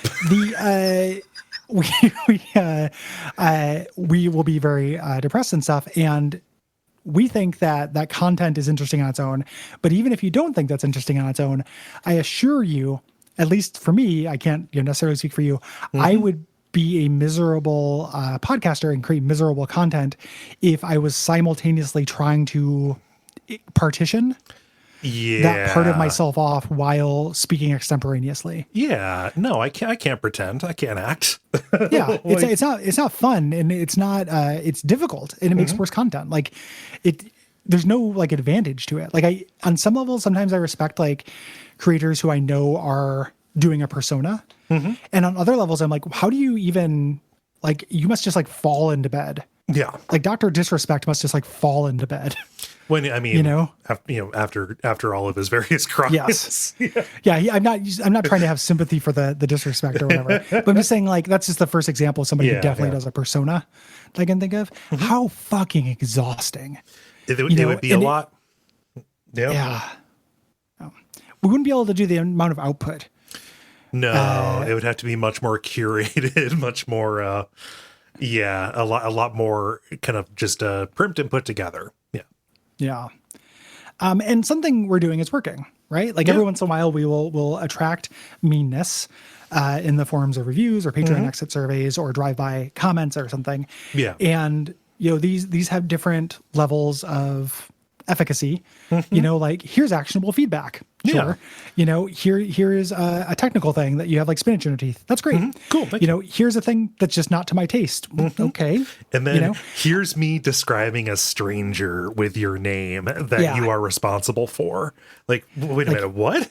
Oh no. Yeah. Here's just you. This is just me just sending a bunch of insults at you and giving you pro tips on how you could do better. If you weren't like things, you know, ineffables, like insufferable. Yeah. And, you know, which is shitty because it's not actionable and it's just there to hurt feelings. But also like, you know, we keeping in mind the thing we said at the beginning of this, where it's like, we're making, you know, we're not even making like middle management money. We're making like lead supervisor money. We're doing okay. Yeah. There aren't that many people who make a living at podcasting, and, you know, we're doing okay. So it's not, I get frustrated by people who kind of cross that line and invade with the idea that they're like helping out. Yeah. You know, because it's like, it's not helping. And also you're trying to provide a kind of help that we don't need. Yeah. That is also insulting at the same time. Right. Yeah. It's, and it's the, like you would be asking us to change something that might actually drive more people away. You know, that's the thing too. Yeah. Like how are we supposed to balance the people, you know, who are like, oh, you guys should keep your politics out of this, with the many people who are like, hey, I really appreciate the fact that you guys are open about this. Like doing that kind of, you know, equation is not as obvious as the person who's writing in to complain things. Yeah, just because that's why you're walking out doesn't mean you're not passing other people walking in on the other. And it's impossible to know because for as you know, this is broadcast, and when somebody writes into us, it's narrowcast. They don't see what we see. Yeah. Yeah. You know, It's just like you imagine somebody like leaving a restaurant because they didn't get their food in time and just being, or like because there's a poster on the wall they don't like, and just holding up their fist and going, "Who's with me?" And just and then not turning back and just assuming everybody walked out. And like, boy, that restaurant should really take down that poster. And then like a bunch of people are just eating and being like, "Man, that's a good poster." yeah, yeah. You know, And at this he's point, going to college, but it's just generic college. Like, what the hell? what kind of Wait, restaurant has that up? He's the Scarface? Cool.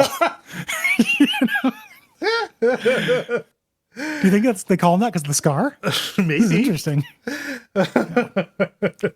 Yeah, and like it sounds like we're just talking about feedback again and stuff, but back to the basic part of this. What do we put what we put out and what we put of ourselves into the shows is part of that line, right? Of, yes, drawing it there. I don't know, for some reason the way that I phrased that gave me douche chills about myself. Yeah, well, it's they're related. Yeah, right. Yeah. Like the way that the avenues from which we get feedback are related to how we choose to present.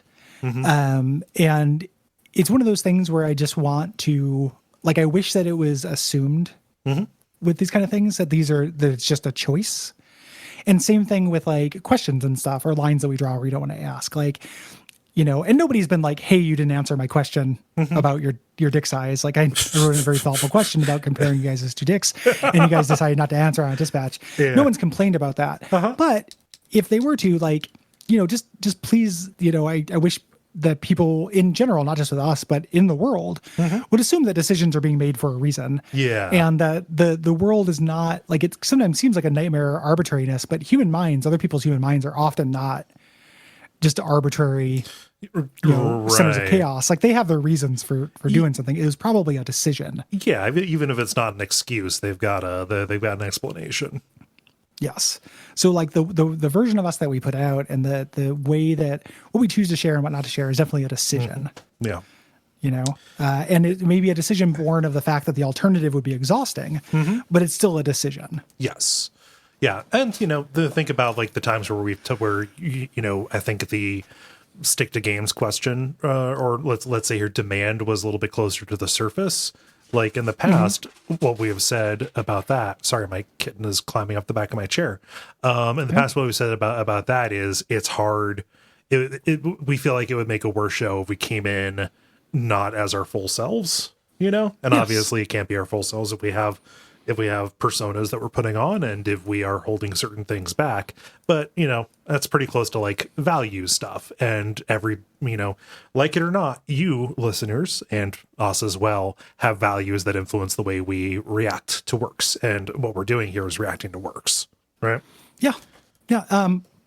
It gets to there are dividends to it as well, right? Yeah. So like somebody who gets depressed or not depressed, like they get frustrated because we bring up, if this made you depressed, I truly am sorry, because that's a big serious thing and I'm surprised. But if somebody is bummed out or doesn't connect with our work because we talk about politics or because we talk about depression, any of these things that are on the continuum of being our complete selves, rest assured that there are things that you probably like about the show that are part and parcel with that. Yeah. There are insights and reflections on the work that is part of our, kind of critical body, again, douche chills, but our critical body that are, non-divorceable. Yeah.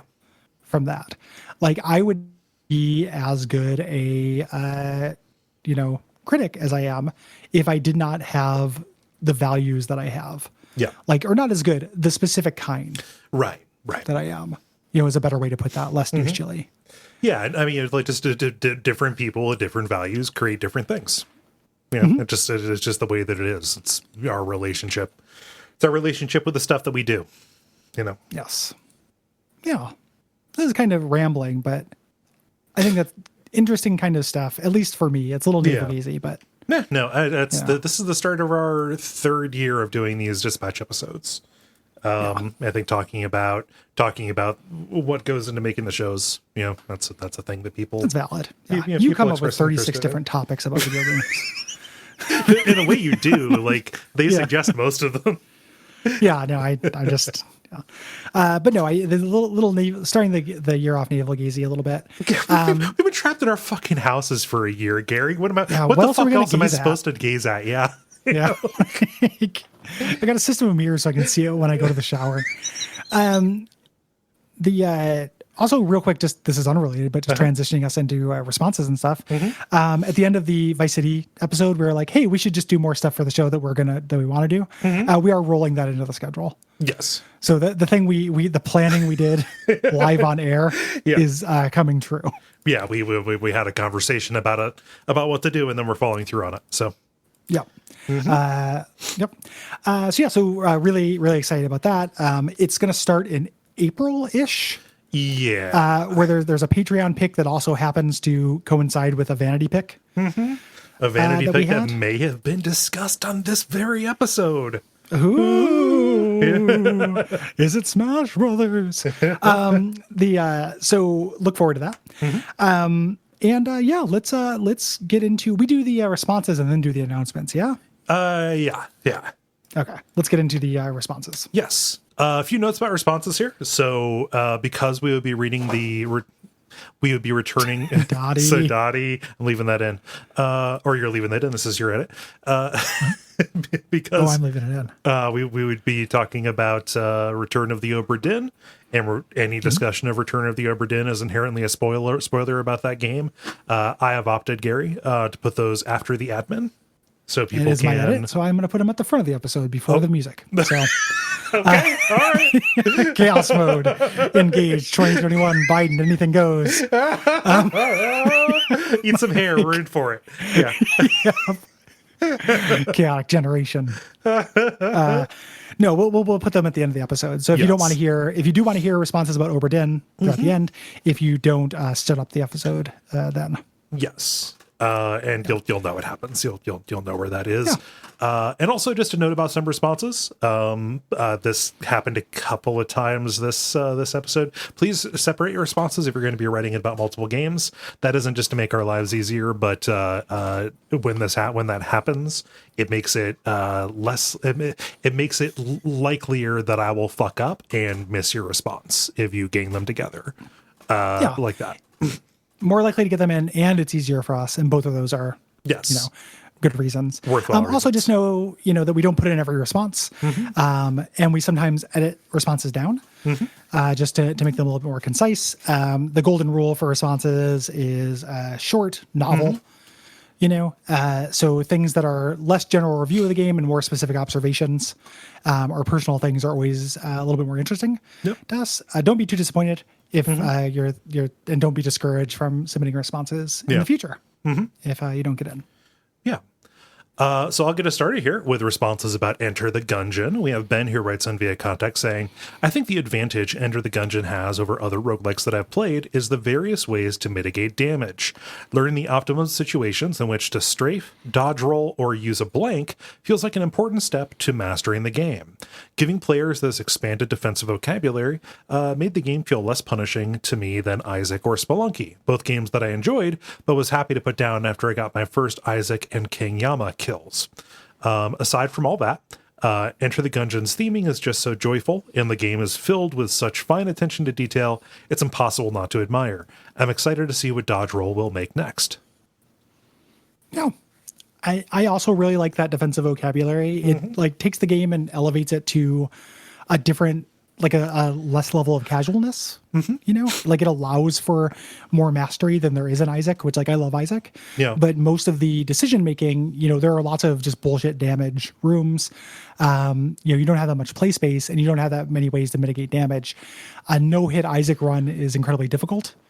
There's achievements and things you unlock for getting no hits on certain sets of floors, and they're really tricky.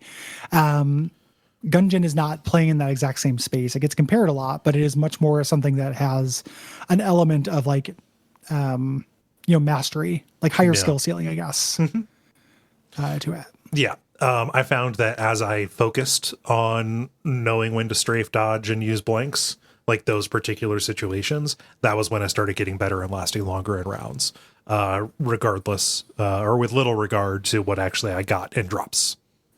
Yeah. Yeah. Yep. Well observed. It is a different different type of game than those games. John says via contact. Well, last week I started Streets of Rogue, which is Gungeon plus Deus Ex, so I've decreased my opinion of Gungeon a bit. That is bad timing.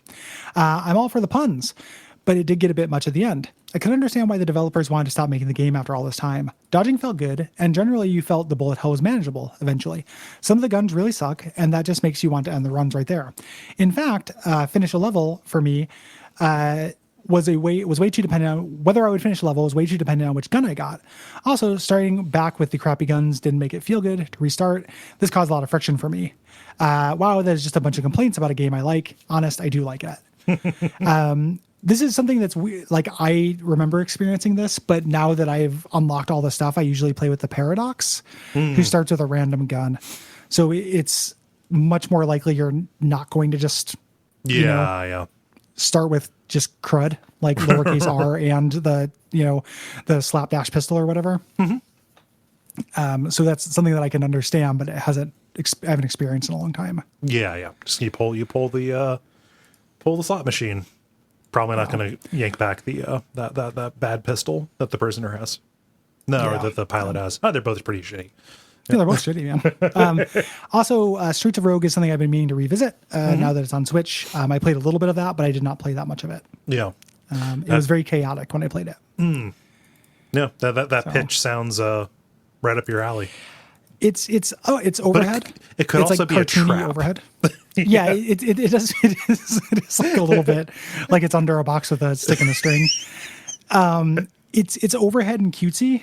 Like there are Deus Ex things in that it's has some immersive elements and you can hack things and stuff, but it doesn't have the same kind of like world design. Like the places are very simplified. It's not a procedurally generated event crawler. Yes. It's more of like an overhead roguelike with more immersive sim content. Yeah. Huh. So, yeah. Let's see here. Jordan writes via contact to say, when I first played Enter the Gungeon on launch, I bounced off of it due to the difficulty. After listening to the episode, the balance changes and added content piqued my interest. And upon revisit, I love it. Among similar reports of the vast improvement of fully released games like No Man's Sky and Fallout 76, it's clear that one of the greatest benefits of gaming in our modern age is feedback and opinion being taken and implemented, or that the developers can improve on aspects that may have been originally out of their hands on a game's release. It also highlights a game's integrity if it chooses to retain its vision regardless of public opinion, as long as the creators aren't being dicks about it. Absolutely. That's important. Don't be a dick about it, guys. Well, don't be a dick about it. And also, like, this is one of the greatest things about games. Yeah. It fucking owns that Darkest Dungeon is a better and more flexible game than when it came out. And that Garcus Gungeon is also like so much better. Like we did this for Comrade. Like we did this when the only first floor boss was Vulcan Raven. Yeah. And we talked about it and we liked it, but we both fell off it. Me and Nick both fell off it. Yeah. And it took them redoing the balance and just making it a little bit more forgiving to make it work. So it makes a big difference. I love that games can do that. Yeah. It's important and good. Matthew says via contact, God damn it, Cole. God damn it. I'm feeling like Salieri over here. I've been playing this game for 2 years and he does it in 1 week. 1 week. Okay, let me take that again. Hey guys, so Enter the Gungeon is my favorite game ever. That was absolutely not made for me. I love it, and after 2 years of playing it, I still haven't beaten the dragon.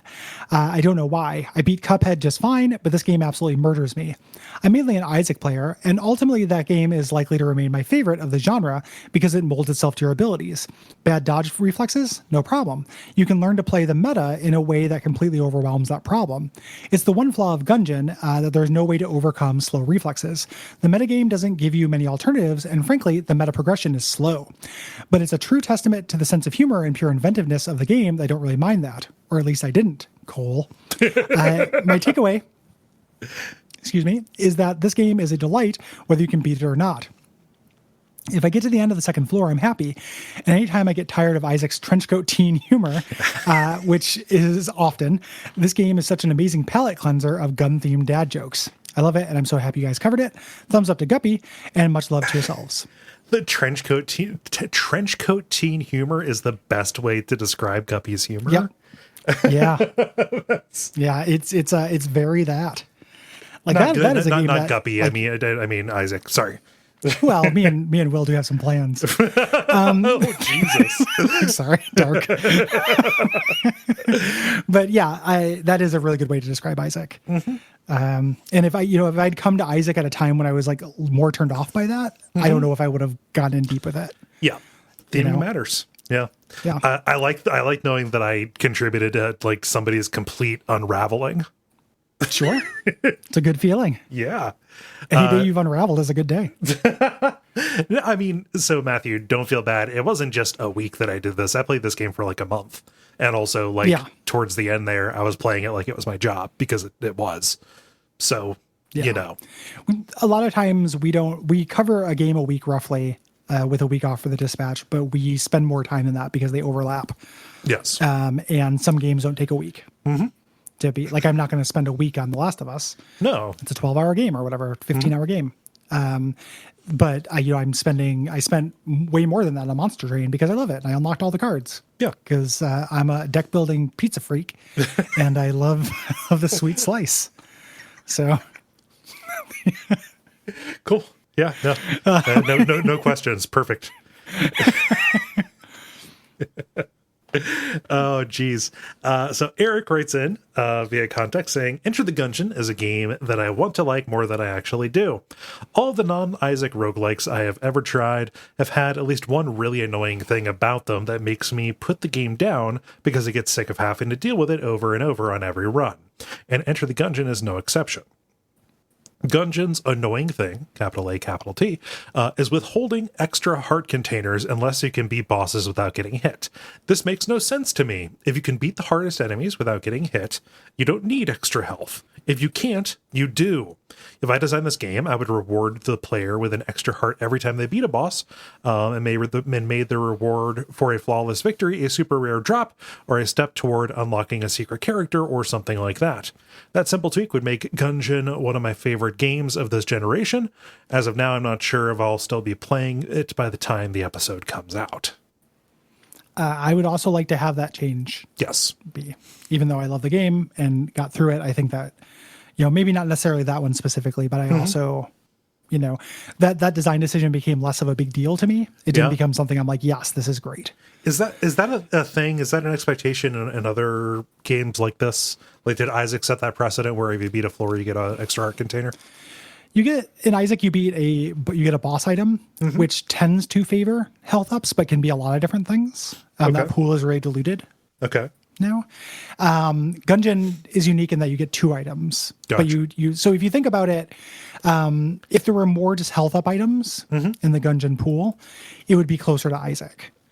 Gotcha. Where if you got hit, you get an item. It might be a damage up. It might be a health up. The health up guarantee is specific to Gungeon. Yes. So it is a weird thing where the poor gets poorness of it. The thing that changed for me, when you say like, if you can beat the hardest enemies without getting hit, you don't need the health. You need it for later. Yeah.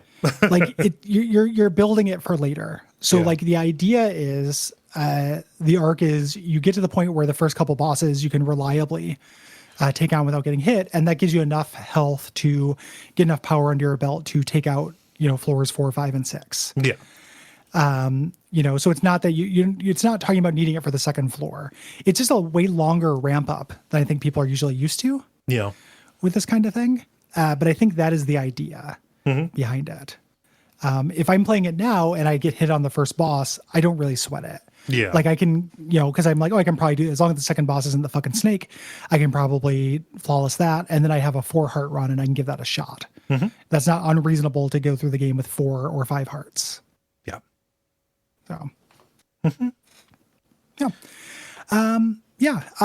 moving on to Grand Theft Auto responses. Gordon says, via contact, Whatever else gets said about this game, I have to get credit for introducing me to a whole universe of music I didn't know existed. I grew up in Britain in the 90s and thought at the time that I just didn't like music, since most of what was popular was just terrible. Suddenly, this game comes along with a whole world of songs that actually sounded good. I've journeyed so far from that, but I'll never forget doing sick jumps in a sports car to Video Killed the Radio Star. Yeah. It's a great song. Mm-hmm.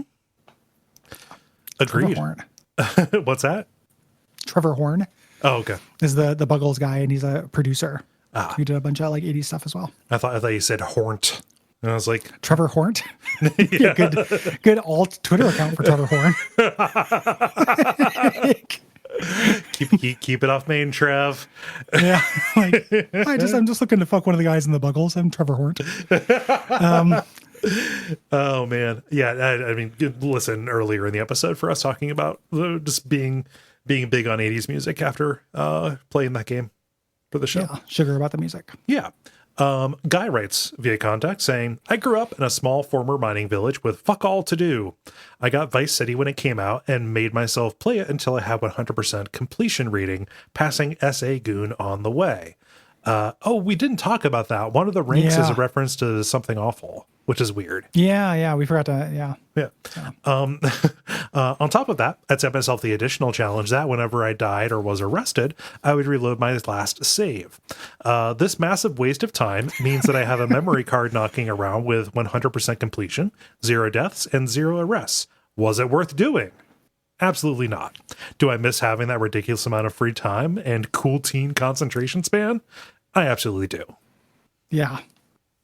Those kind of like self-made challenges like that are totally arbitrary are so wild.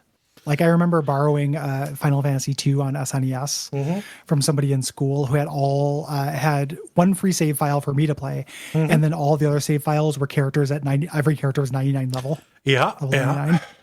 And it's like, man, just got to put in the work. Like I've got 99 of every days. item. Yeah. Yeah. 8-hour days for several summers. That's how this happens. Yeah. Oh, yeah. That's, if you feel called to do it, good on you. Yeah.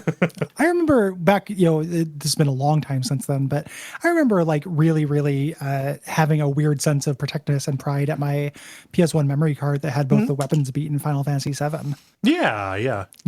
It wasn't that kind of thing. Like it wasn't quite 100% or whatever, but I was just like, yeah, this is a document. This is cool. Oh yeah, no, definitely. Just that's something that cloud saves have gotten rid of, I think, pretty much. And Sephiroth saves. Here. That was cheap, man. Malbolgia. Yeah, no. Just the totemic quality of the memory card must be protected at all costs. Yep. Yeah. Jonathan says via contact, I realize I never beat any of the PS2 GTA games without extensive use of cheats. I distinctly remember watching my friend start multiple missions where the objective was to kill someone in a getaway car. He'd sit for a brief moment contemplating his options and then rapidly input the 12-button sequence for explode all cars. The comedic timing of the initial hesitation to the immediate victory always left us in fits of laughter. Of the PS2 GTA games, Vice City is grouped in with Metal Gear Solid 2 and Morrowind for me as these mechanically rich playground video games. They highlight the early 2000s as a time when I felt like you could do anything in a video game world, and my imagination ran wild about the future of games. While we haven't quite reached my lofty imagination, I very much look fondly upon that excitement.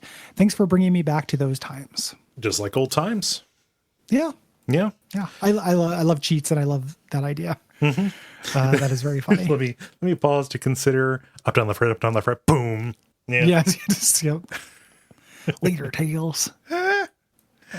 Oh gosh, yeah, and that like listing off those three specifically, Metal Gear Solid 2, Vice City, and Morrowind. That was a good run. Like that was definitely like an awkward teen period for games, but like there were games that made you optimistic about the promise of things. Yeah. I could definitely see that. Yeah. And finally, here about Grand Theft Auto Vice City, we have Doug, who writes in via contact saying, "I dabbled a bit with Vice City, but the GTA entries that I spent the most time with were San Andreas and 5. I'm sure that is largely because, as a lifelong Southern Californian, the fun of careening through a facsimile of a familiar place papered over those games' flaws. I think it speaks to how critical it is for me to feel wrapped up in an open world to enjoy a game set in one. More often than not, I tend to feel overwhelmed in an open world without that sense of place, especially as technology has fueled ever expanding acreage. For me, without that living, meaningful world, the wonder of exploration can give way to exhaustion. I end up feeling that I'm just lost in an endless parking lot of irrelevant set dressing I have to schlep past to get where the game actually is. I'm curious if there are any open world games that you feel have succeeded, and if so, what made the difference?"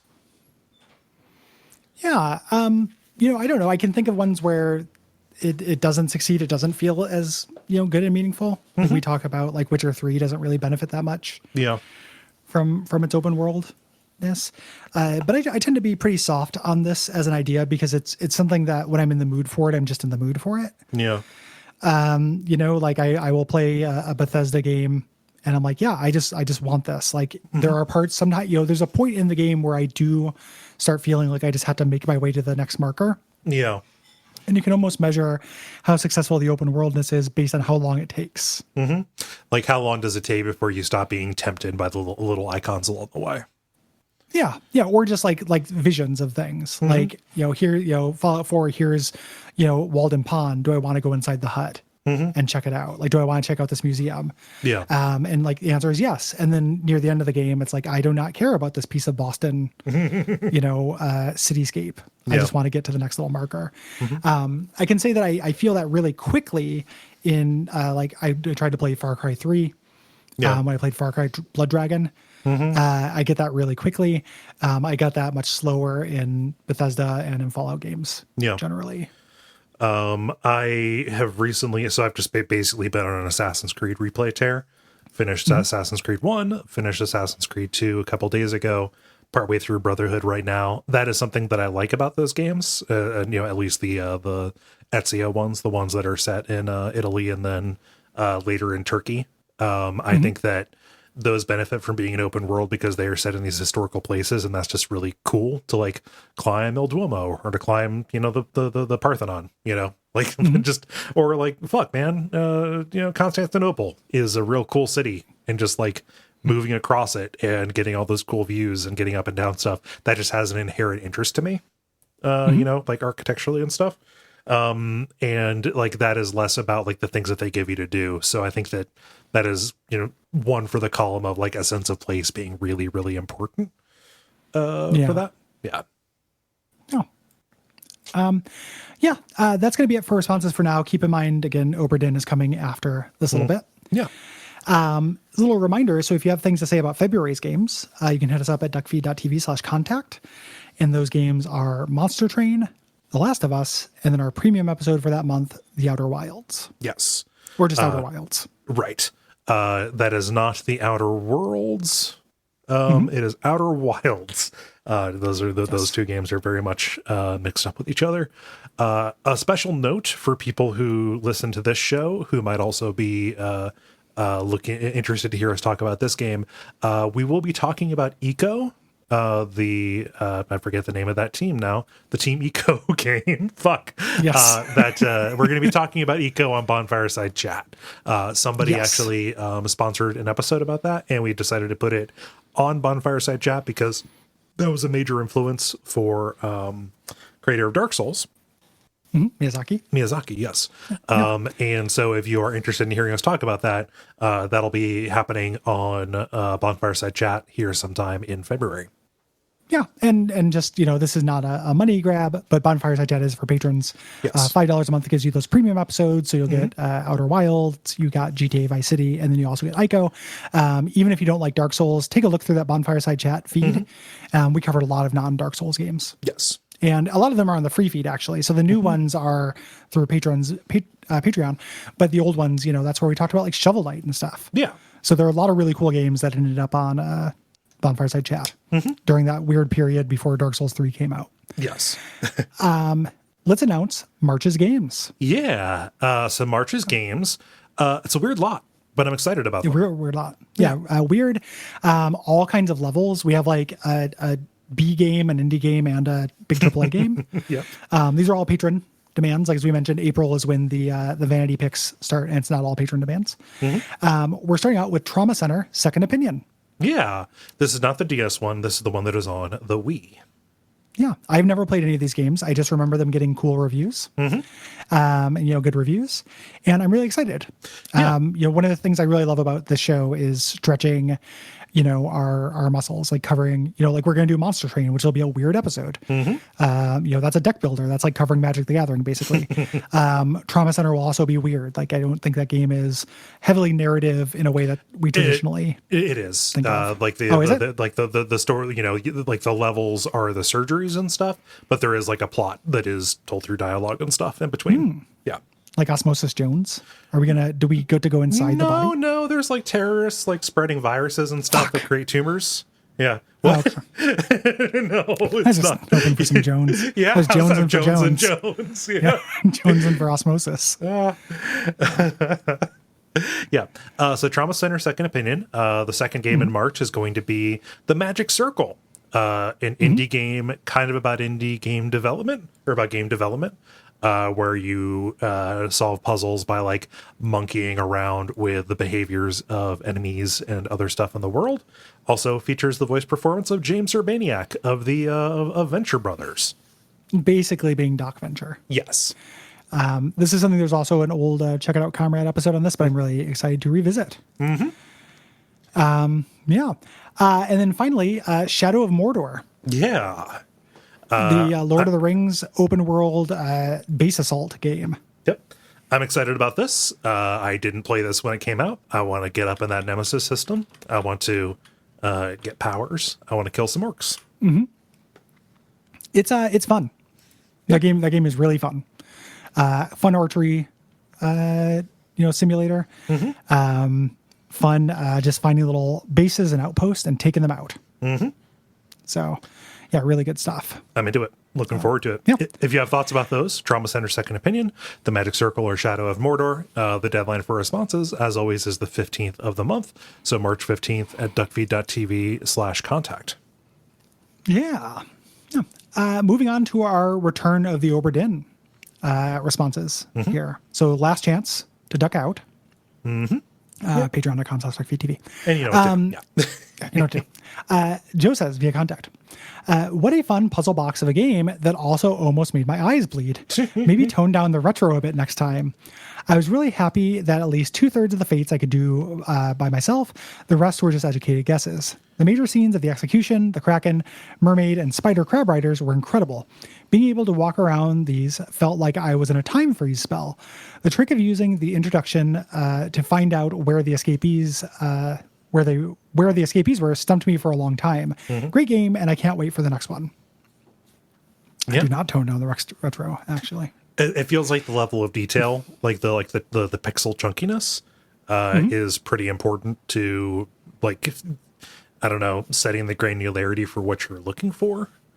Yeah. I thought it would bug me more than it did, but like the ability, like I even turned off the smoothing filter and stuff. Well, and also, and this is, my own pet issue and stuff, but like there's, if adding color to any of these characters would add an entire different metric. Yes. In which you could guess who them, and I would not be able to participate in that metric. Sure. So the fact that everything is just lines and monochromatic makes this more inclusive. Wait a minute. Enough. The literal way you see the world is important to your interpretation of. I know. A video and game? I'm not alone. There's a bunch of dudes. Yeah, there are tens of us. Lend me your cones and rods. You're good up on rods. It's them cones you like. Yeah, bud. give me them cones. Yeah, I got plenty of rod, but I need to enter the cone zone. Hi, I'm colorblind biker. It's my new character. Working on. Oh, geez. Jimmy writes via contact, "Hey guys, Sorry. Hey guys. First time, long time. My wife and I just played through Return of the Obra Dinn together. It was great to be able to visualize the interior of an old merchant ship in a realistic 3D space. My wife voraciously reads books about 19th century ships and explorers and colonizers, which came quite in handy when trying to identify the 60-person crew. I generally have a hard time visualizing the story she recounts about seafarers, so I'm grateful to this utterly unique game for helping me imagine these stories. Thanks to you two for getting me to try it. That's really cool. Thank our patron for getting us to do it on the show. Absolutely, yeah. And for allowing us to do this job. Yeah. Yeah, that's really cool, Jimmy. Mm-hmm. That's awesome. Yeah. It's cool that you're married to a dad. Yep. Yeah. Yep. Long ships. And this is also not the first time I have heard stories or people tell me that they played Obra Dinn as a cooperative experience. Yeah, that's really interesting. Yeah. Yeah, I would be interested to play one of those games like that at some point. Sam says via contact, just had a great time playing through the Return of the Obra Dinn over 2 long sessions based on the praise in your episode description. I feel proud of myself for not having to check a solution guide until right at the end because I missed a guy getting murdered during a monster attack. Also, if you think having to wait through a song to move on is annoying during the game, imagine being me and playing through the game again to get the one missable Easter egg trophy. I imagine it's blaming everything on the captain. Probably. Yeah. You know, because once the fates are set in stone, they're set in stone. Yeah, and that would be a pain to play through the whole game just to do that. I like those songs, but not that much. Yeah. Yeah. It's a great soundtrack. I just, not unlimited. Yeah. Let's see here. Guy writes, after 4 hours of playing Obra Dinn, I'd resolved 3 fates and felt like a real simpleton. I managed to fully convince myself that my brain didn't work that way, and put it grumpily to one side. The first half hour of your episode got me excited for it all over again. Either that's a skill you folks have, or I have the mind of a dog being shown a shiny treat. So I thought I'd give it a try. I recently started streaming to cope with the lockdown, so I shared it with my audience. It was amazing. Being able to talk through the game as I played it, as well as getting occasional hints from the chat, made it make sense in ways that it previously never had. I blitzed through it over the course of a couple of evenings and was left absolutely blown away by the skill and craftsmanship. Also, fuck Nichols. That jerk! Yeah. Yeah. That feeling of like having something unlocked for you through approaching it a different way after previously feeling like an idiot is a really good feeling. Like I experienced like a miniature version of that with Outer Wilds because, I have a certain kind of brain. I don't think I'm dumb, but there are certain, I have strengths and weaknesses. And so, for example, colorblind biker, I can create great characters. However, sometimes, I'm not super great at like deduction based things. And there's a weird thing where having people talk to you to kind of set an expectation for something of how you should approach it unlocks things for you. Yeah. So either through the episode or through streaming, like, I don't think that we can necessarily take credit for that. I think it's more like having a rubric for what this is going to be like is a universal help. I was playing the Outer Wilds, not thinking of it like Myst. Yeah. And it's like Myst. And that was really fucking with me because I went to a really platforming heavy place. I died, had to redo it a bunch, and I was pissed. And then I went to the Slack and I was like, hey, what am I missing? Like, this is completely overwhelming and annoying. And then people were just like, no, approach it this way. And now I'm having a lot more fun. Yes. That kind of expectation setting is hugely important, I think. Yeah. Just even like setting up like the guardrails for you, this feels very much akin to, the discussion about like, Dark Souls being a game that needs to incubate in you, for a little bit. Like it is something that grows in you while you're away from it. And a big part of that is like hearing other people talk about it. I'm not just saying that to make it feel like we are a necessary part of the Dark Souls ecosystem, but just to say that like reading on something awful that like, oh yeah, the graveyard is totally not the place you want to go just yet. Also maybe roll a pyromancer for your first one, possibly, immediately unlocked it, got me over the initial hump by setting up just a couple of nice little guardrails, some expectations, right? Yeah. That's why I love that, before I play Yeah. website, or that's a question I'll ask people who who know about And that. we offer that to each other all the time because we don't start stuff at the same time. We play games in different orders and stuff. It's like, hey, let me know, or like I'll ask, like, hey, I'm having a little bit of trouble. Like, it's nice having a buddy who is playing the same games as you. Yeah. Continuously. Yep. Yeah. Yeah. It is very useful. Yeah. Andrew says, Return of the Obra Dinn was sublime to me and the perfect thing to fully occupy my anxiety-riddled mind at the end of a year that I think many would regard as less than ideal. Strong language, Andrew. While the concept of historical Guess Who on the HMS Bad Times might not seem like a sure thing, the execution makes it a masterpiece. It's easy to imagine it becoming a glorified hidden object game in the hands of a lesser developer, but the coherent world, narrative, and characters Pope created puts this game in a nautical league all of its own. Many games over the years, especially platformers, have trained me to differentiate between background elements and what's actually important. Part of playing Obra Dinn is learning that there is no distinction between aesthetics and gameplay elements. It's all part of the big whole, and it's one of the only games I can think of that manages such a feat. I'd wish for a sequel in a different time period or setting, but I suspect that it'd be a disappointment, as I get the sense Pope fully wrung the juice out of this fruit. Yes, it'd be a monkey's paw wish indeed. I want him to go and work on something cool and new and different. Yeah, I want him to create something that I don't know that I want. Yeah, because that's what this was. That's what Papers, Please was. Yep. Yeah. Yeah. Really cool creator. And, other people making things inspired by this, sure.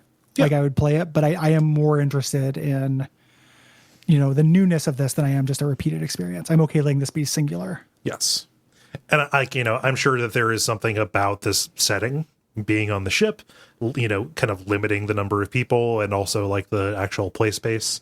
I am positive that there is something load bearing about the setting that makes it, kind of a necessary part of what makes this magical.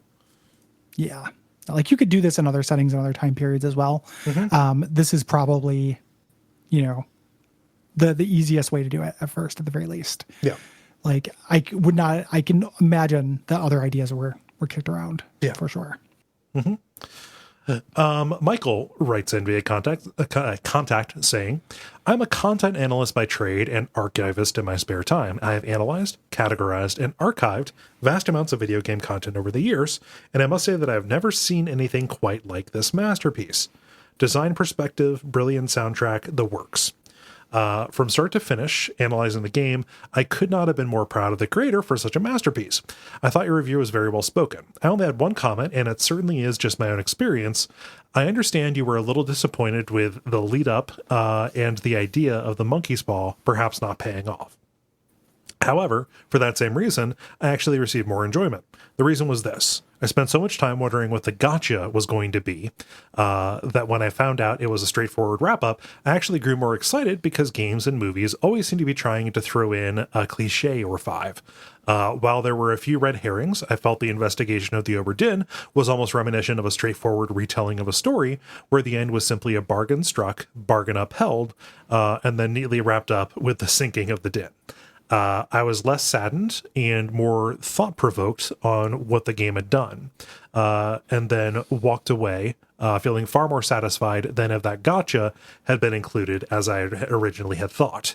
At the end of the day, the East India Company didn't care if it was mermaids, krakens, shells, or other things that were supernatural. The Obra Dinn was just another line item on an insurance policy.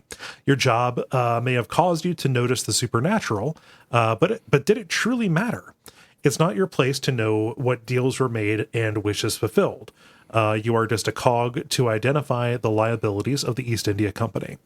Knowing the history of the East India Company, I wouldn't be surprised if this would have been the true reality either way.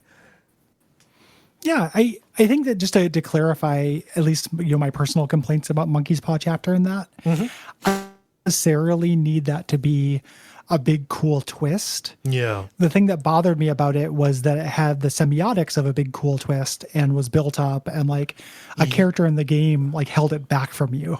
It's like literally like you go to that chapter and it's like, this chapter I'm keeping to myself. Yeah, it's like, hey, this is a big cool mystery. and you have to work very hard to see it because this is going to blow things wide open.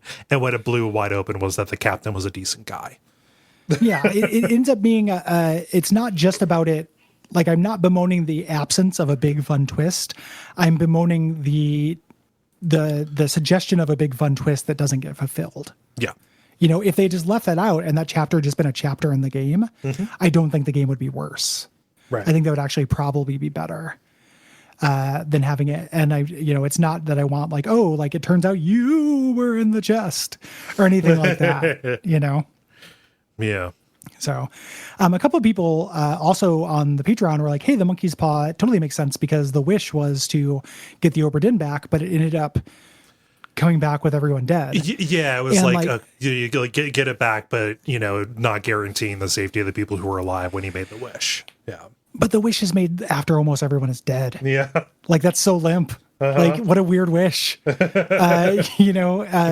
Yeah, it still does not, and it's not a story about a monkey's paw that grants wishes. It's just kind of borrowing some of that irony in a way that like kind of bummed me out. Yeah.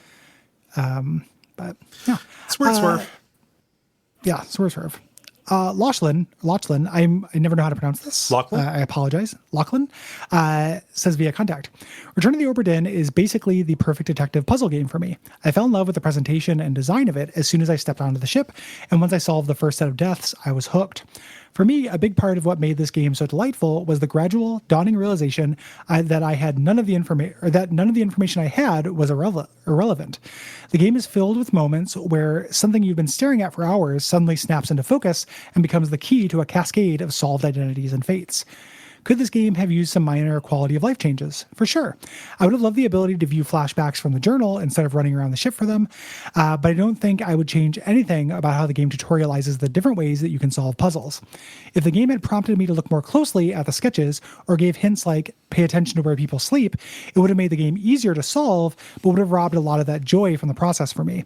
I can definitely understand how a game like this wouldn't be for everyone, but Return of the Obra Dinn was one of the most interesting and memorable game experiences I've had in years, thanks to how it presented me with a seemingly insurmountable mystery and then trusted me to mostly figure it out on my own. Yeah. Like the tutorial is like details are clear for a reason. Like Lachlan says, that like there is no extraneous information, right? Like the thing that made me unlock the bunk numbering was like I was watching a scene and I noticed, hey, those tags are really big. What's on those? Oh, it's very clearly numbers. Where have I seen numbers? Oh, these correlate to names. Fuck yeah. Yeah. Like that. That's the tutorialization, and that is a good way to do it. I like it. Mm-hmm. Yeah. Well said. Yes. Good ass game. Mm-hmm.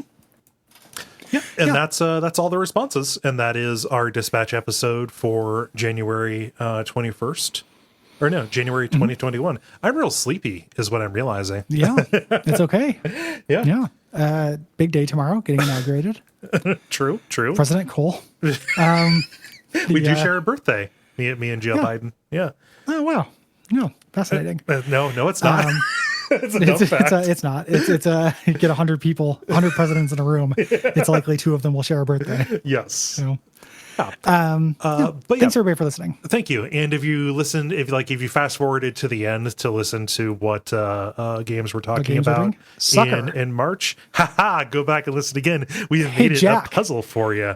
Oh, Riggies, we know you do this because we know you do it. Yeah. So you thought you could get around, but the Koi Boys strike again. Yeah, we are the ultimate Koi Boys. Like we were hanging out in the Koi Pond, swimming, like the dreaded Kandiru. We have a penchant for swimming up a man's urethra. Yeah. Trauma Center, Second Opinion, The Magic Circle, and Shadow of Mordor. Okay. Fine, give away the game. I'm going to bleep out one of those. All right. Good night, everybody. Good night.